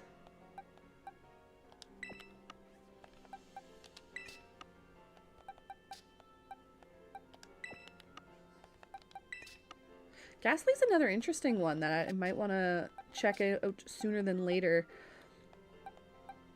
Because I think Ghastly may have changed over the years. Whether it's measured just the ball kind of in the center, or if it's gaseous clouds count towards its size or not.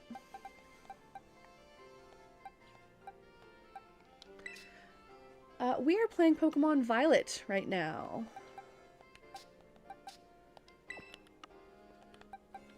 Yeah, so Pokemon Violet, we're going through, there's an NPC in the main town.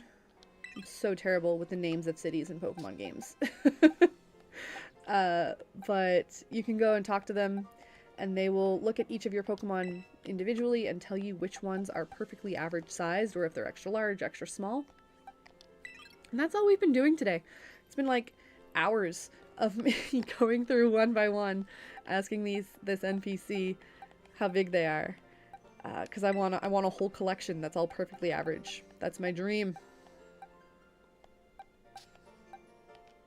And it's a very achievable dream with enough tenacity.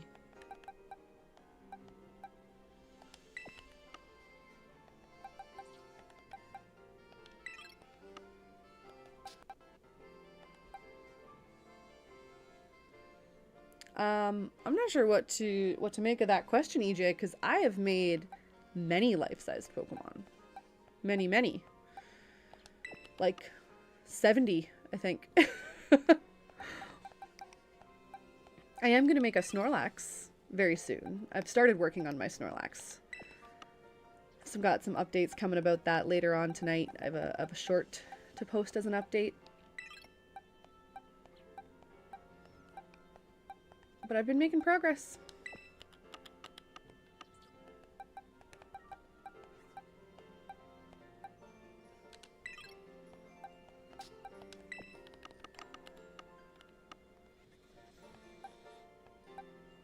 Ugh, this process itself is a little more tedious than I would like. Wait. That Mareep was already perfect. Ah, I'm wasting time.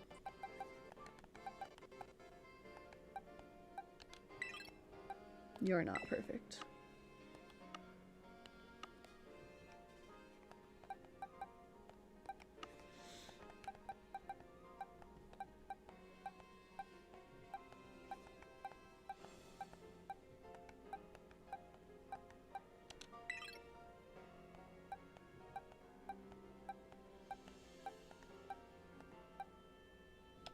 Arboliva.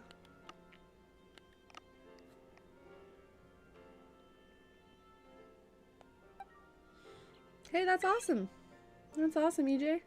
Happy to have you here. Hope you enjoy the progress. I think I'm gonna make reasonably quick progress.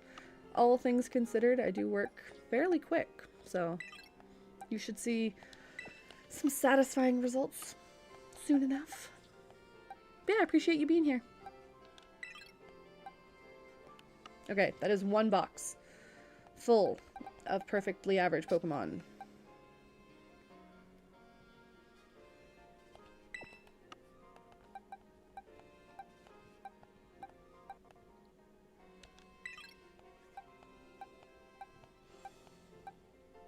Okay, and we're into box 4.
Do, do, do, do, do. There's the sub. Thanks, EJ.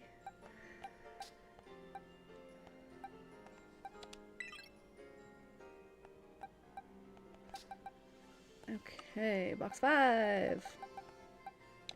Halfway there, almost, kind of.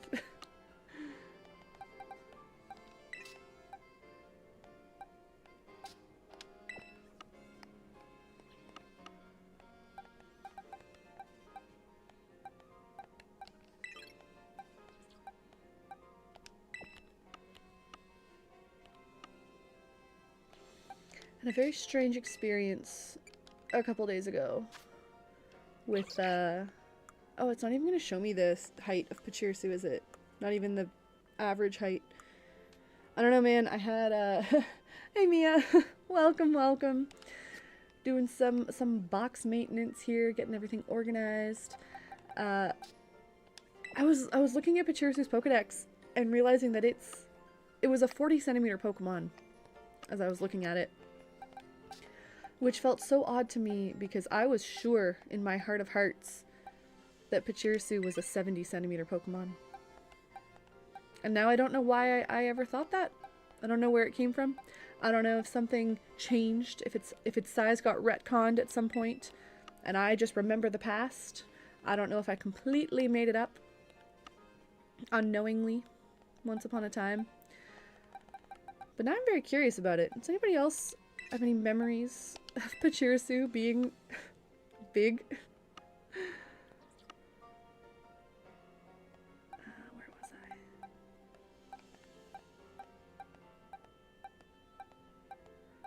I suppose the most likely option is just that I'm getting it confused with something else. Is that Dondozo not perfect?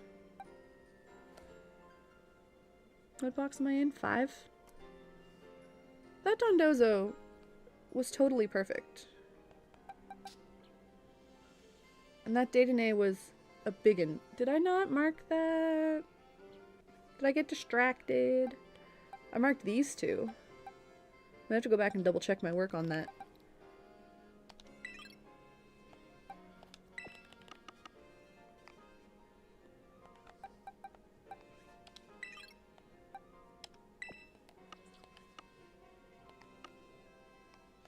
I'm gonna move him, because I'm pretty sure that was the one that was big.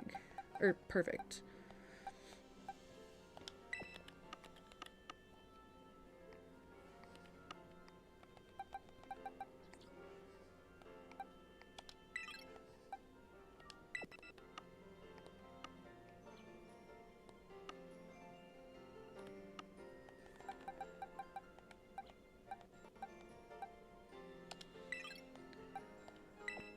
Do do do do do do do.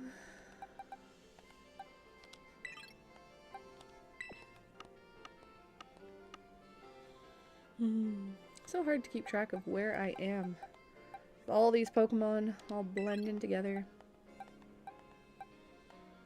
We'll do a once over again once I'm done making all my transfers. Make sure I didn't miss anybody.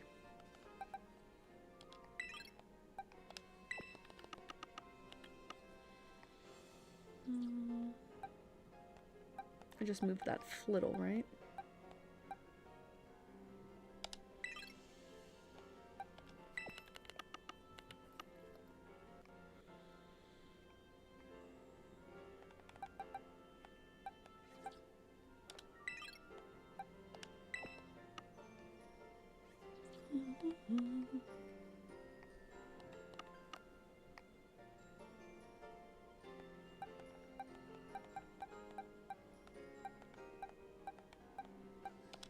Move the Turtle.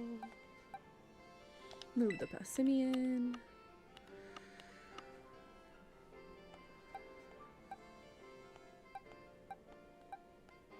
Ooh, we've almost filled up another box here.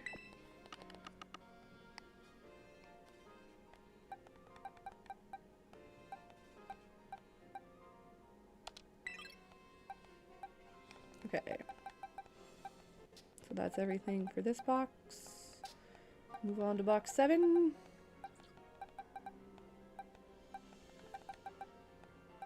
Got a couple tiny ones in there.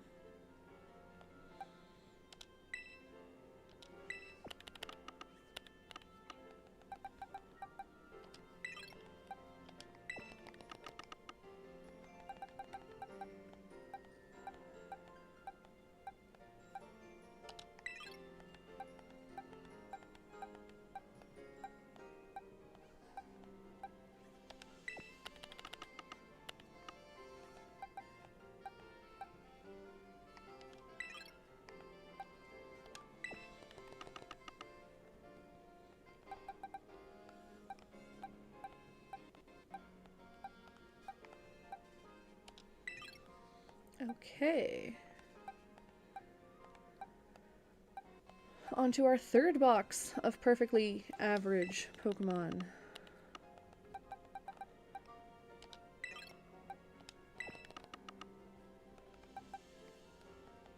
Let's just move that one.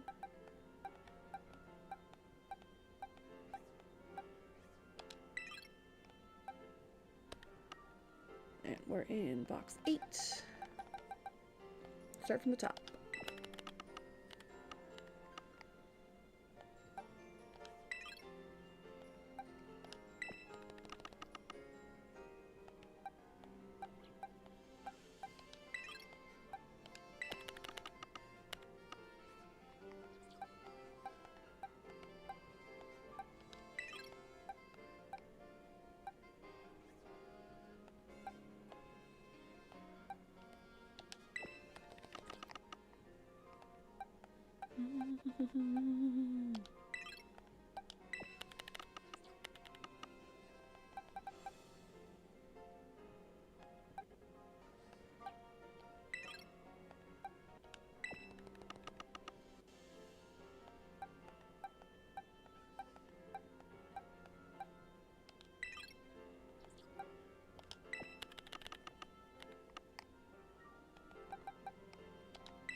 I think that'll be it for box 8. All right. Getting there.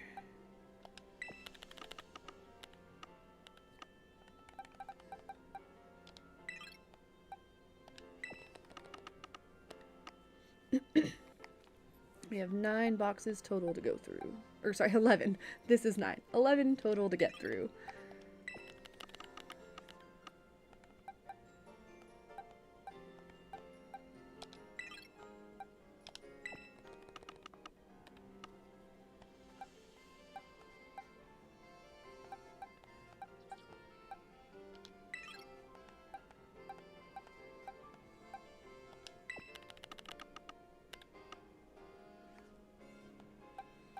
Box 3 is filling up. More than halfway.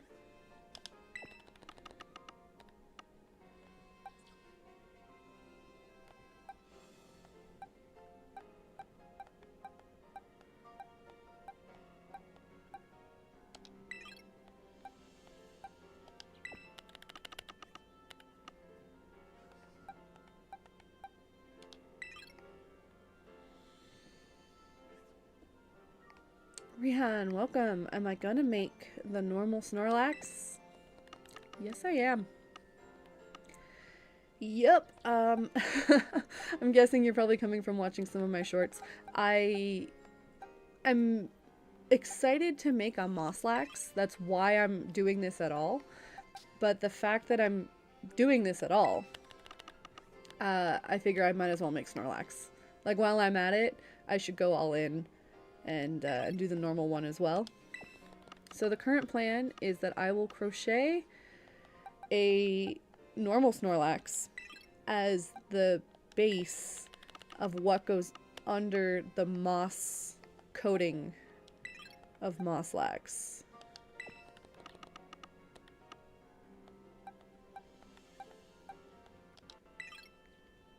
And then I can kind of convert it between the two. Like, I can cover it and make it Snorlax, but if I want to just have a regular Snorlax for any reason, I will.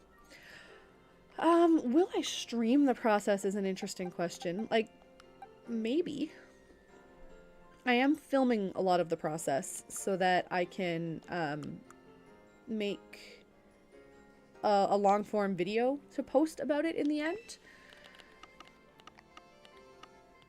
Whether or not I can stream it is, like, not no. I might stream some of it. I did stream a little bit of making the Whalmer. What it really comes down to is if I'm going to be streaming, I want to be doing something simple enough that I can read chat and I can tell stories and whatever. And the problem with streaming while I crochet is just that, hey, we're on to box 4 of Perfectly Average, is just that I'm making up the pattern as I go. And sometimes that actually takes a fair bit of focus and it takes a lot of counting. And I just don't think I could really keep up with chat during a lot of the process of making Snorlax. Hopefully, I will get to a point where I can do some. If I get to a point that's really monotonous and I'm just like going around and around without needing to count anymore, then I would definitely love to do a bit of that on stream. People seem to be looking for it. People seem to be into that. A lot of the people who have popped by stream today have been asking why I'm not working on it. So, definite maybe, but it's going to depend how the pattern turns out, certainly to a degree. Will it be like how I did Rowlet's coat? Yeah, it'll be a lot like that, Callan. That's definitely the vibe.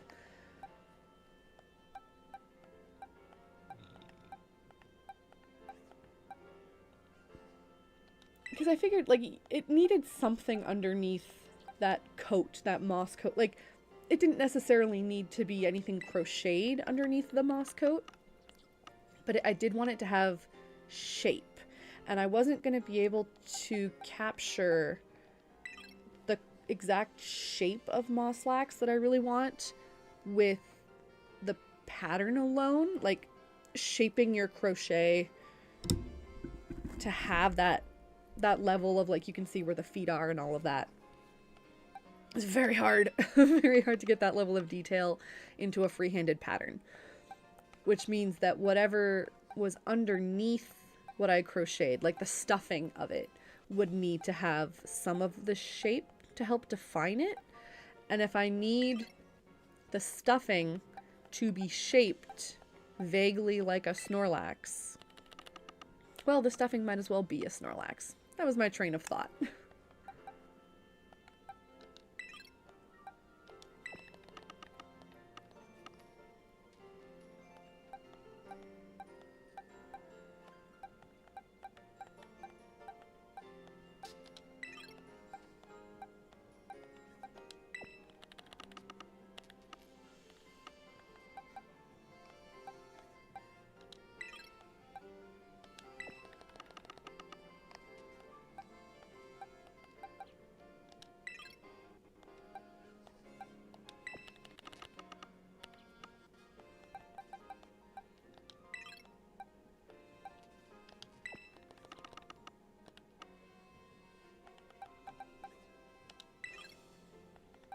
Okay, did I miss anything? I think that's it for this box.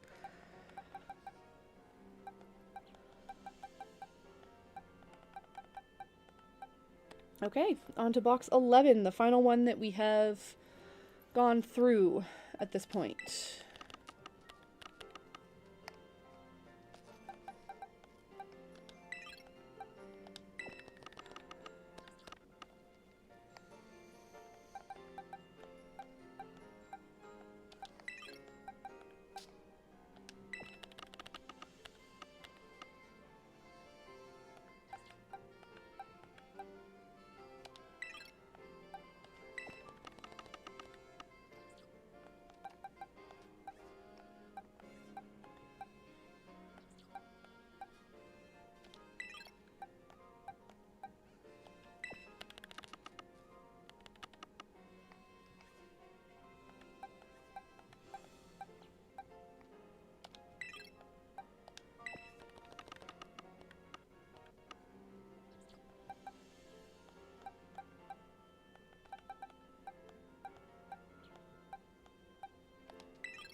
Okay, so we have almost 4 full boxes from 11 boxes to start, which is a pretty good ratio.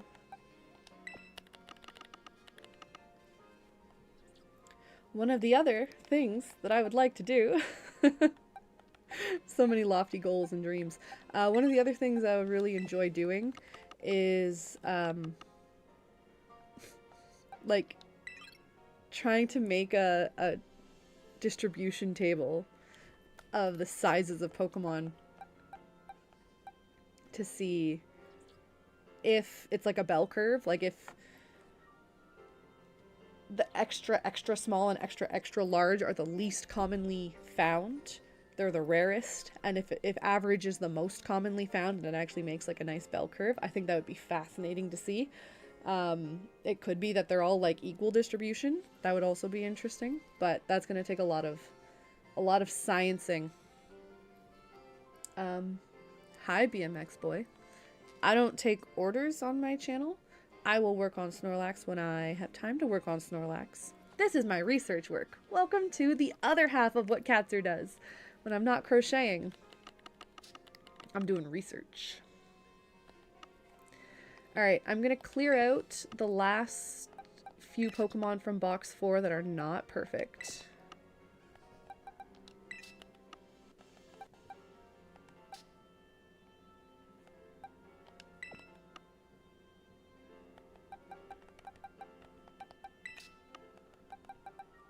You're perfect, you're perfect. Cool, so we're, like, yeah, just shy of 4 full boxes.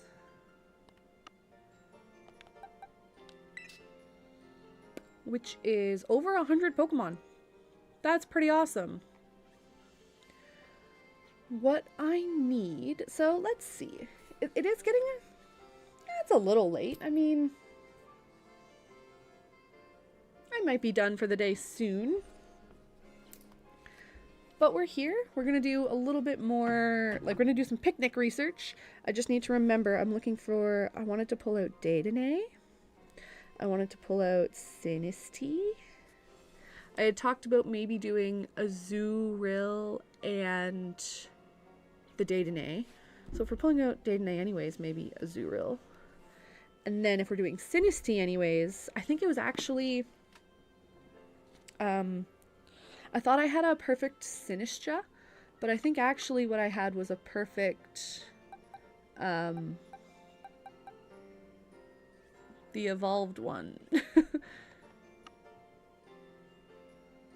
Yeah, this is, no, it is Sinistea. So what's the, wait, Sinistea is the evolved one. What I don't have is a perfect,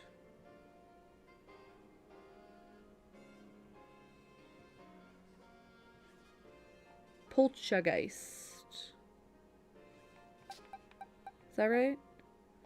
I'm getting mixed up which ones are which. But that's the evolved one. I know I had somewhere. It wasn't perfect, but it existed. You, Poltergeist. You're the baby one, right? Almost certainly. Yeah. You weren't the right size, though. Shame. Because that's what would be meaningful to compare to Sinistea. Okay.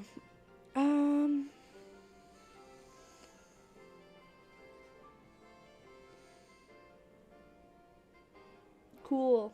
Thank you. Thank you, King Cart. Yeah, it's threw me off there for a second, but yeah, that's why I'm confused. They're reversed.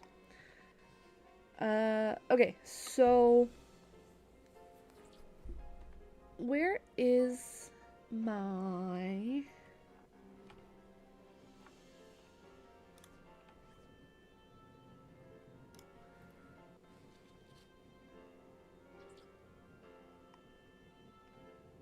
of all the Sinistea? You're the tiny one, so you get added to the party.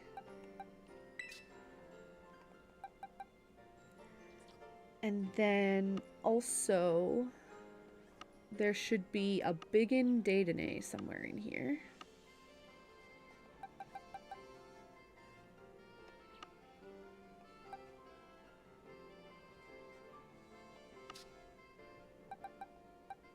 That maybe I moved to make space.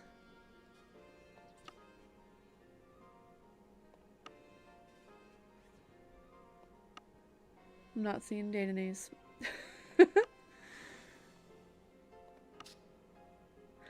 Or, wait a second.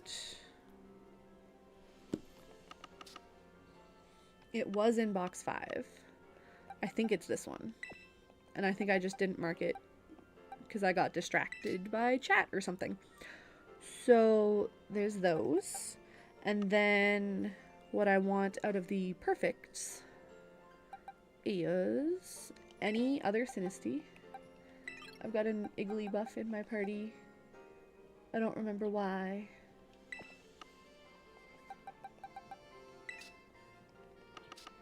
And then I can also pull up, you're my perfect Dedenne. There's the Azurill for intrigue. And who else from the box of perfectly average Pokemon do I want right now? Just to fill out the party. Bring the Diglett. Heck yeah. Excellent benchmark of 20 centimeters.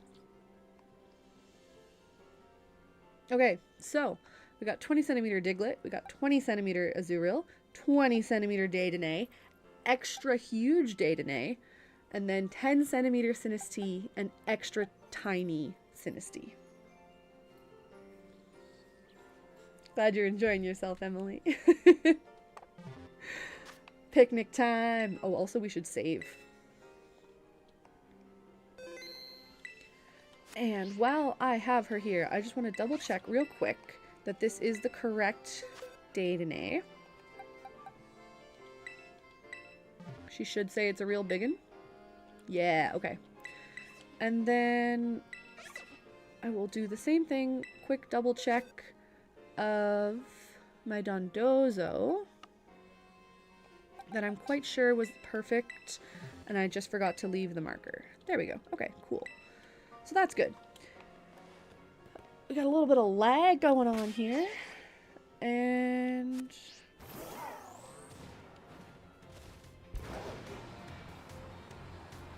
we're gonna run all the way to my favorite picnic spot.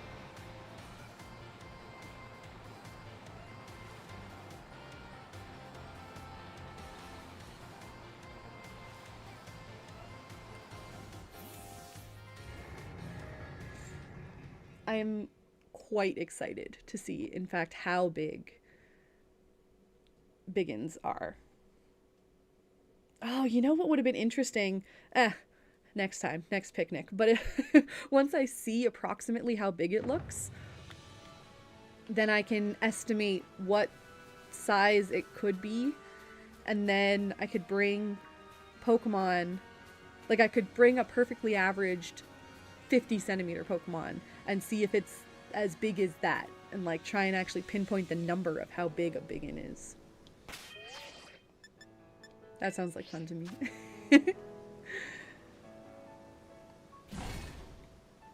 All right.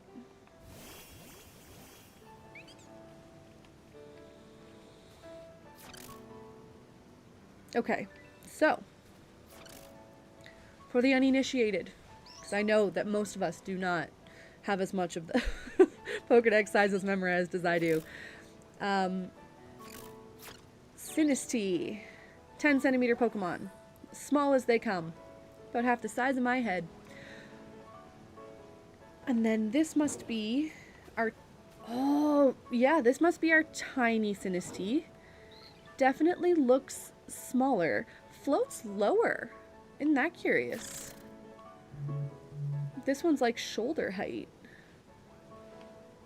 Interesting. And this one's head height. They look so similar. Slow down, slow down. Yeah, I mean, that one's definitely smaller. What percent smaller? Good question.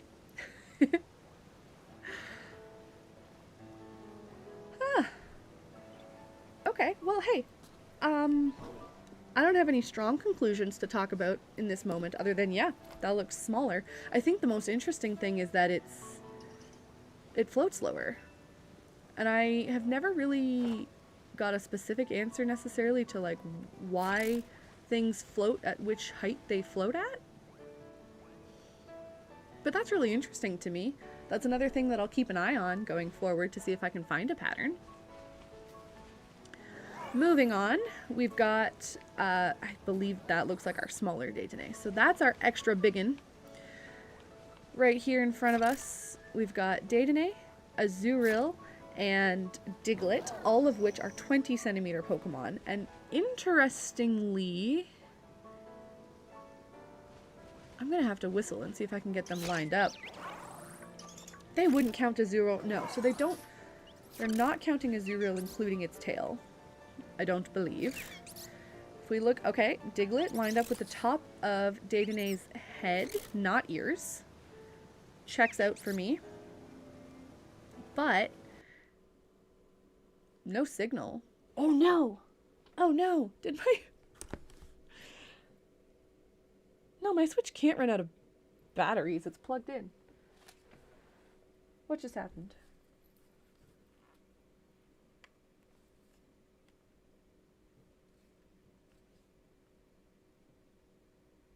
How did it run out of batteries? It was plugged in. Well, good thing I was going to end stream, isn't it? That's wild. Okay. Lesson learned. Double check the power level of the Switch before starting, because clearly it charges slow enough with this cable that it can still drain the battery slowly.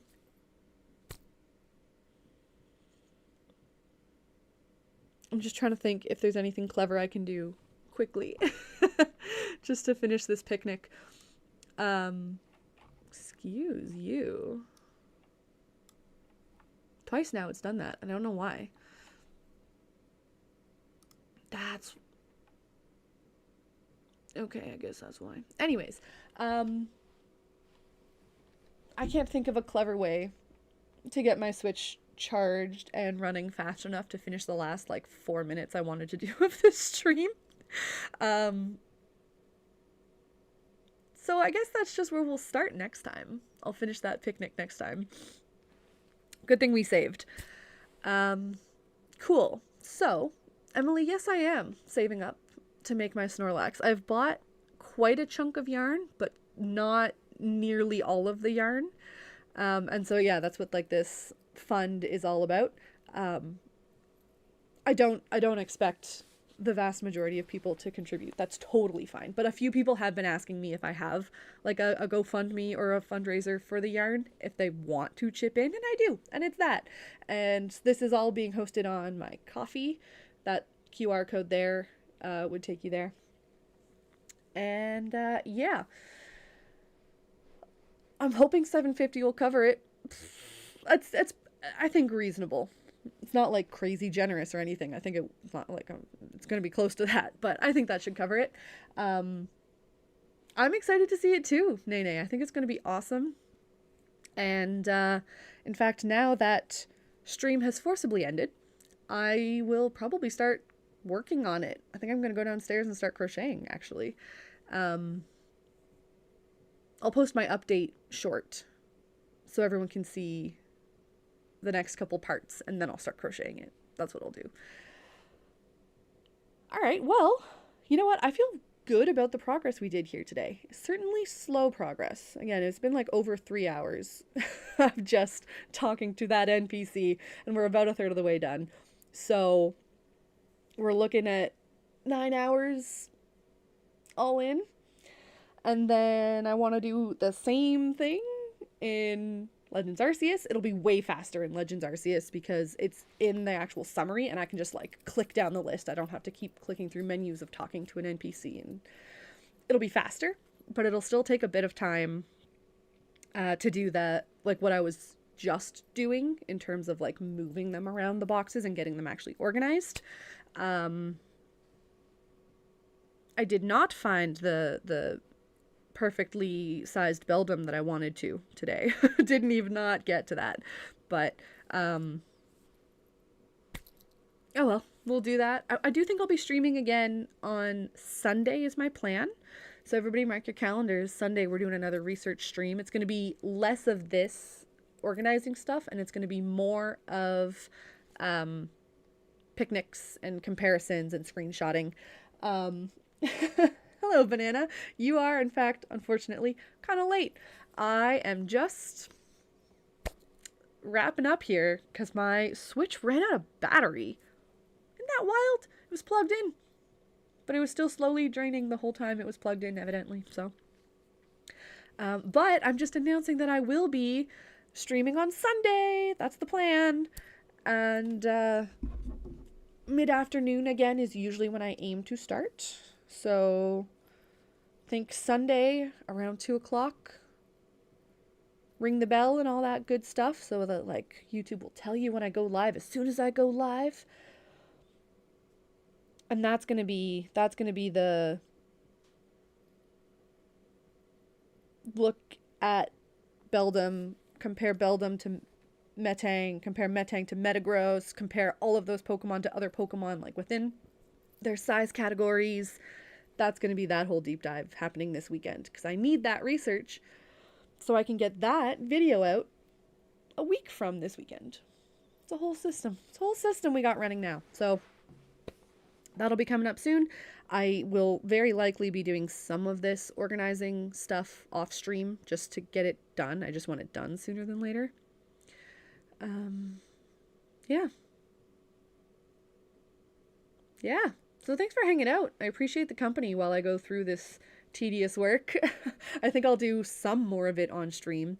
Possibly some of the like transferring Pokemon around for Pokemon Go I'll do on stream because I think that's going to be interesting and I think it's going to be worth having footage of that. But yeah, stay tuned.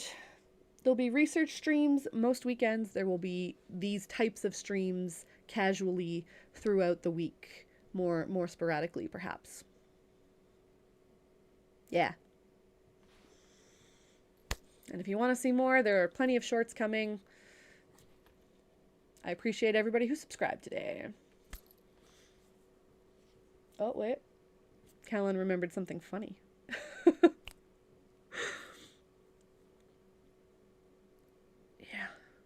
Yeah. Should be good stuff. Oh, phalanx? How would that be done? Are we talking about the the image of phalanx that people measure, like the height of a single individual one of the balls is like the full, God, what is it, 10 feet or something? Yeah, sorry. Sorry, arrows. Yeah, we're actually just signing off. But I'll be back again before long. We're probably going to fit in a crochet stream somewhere too. A lot of people are asking for that. I'll be around. I'll be doing lots. I'm keeping busy. So hopefully we'll catch you next time. Hopefully, yeah, you'll be able to make it a little earlier and we'll see everybody then. Toodaloodles. Oh, wait, hang on. I said toodles and then I wanted to read chat. There's an act that made it to America's Got Talent. The guy who... What? And the poles attached to their limbs and he controlled them from the middle? There was a Pokemon on America's Got Talent? Gonna have to look into that. I'm gonna have to go Google that. But yeah, have a great day, everybody. And stay tuned for updates soon.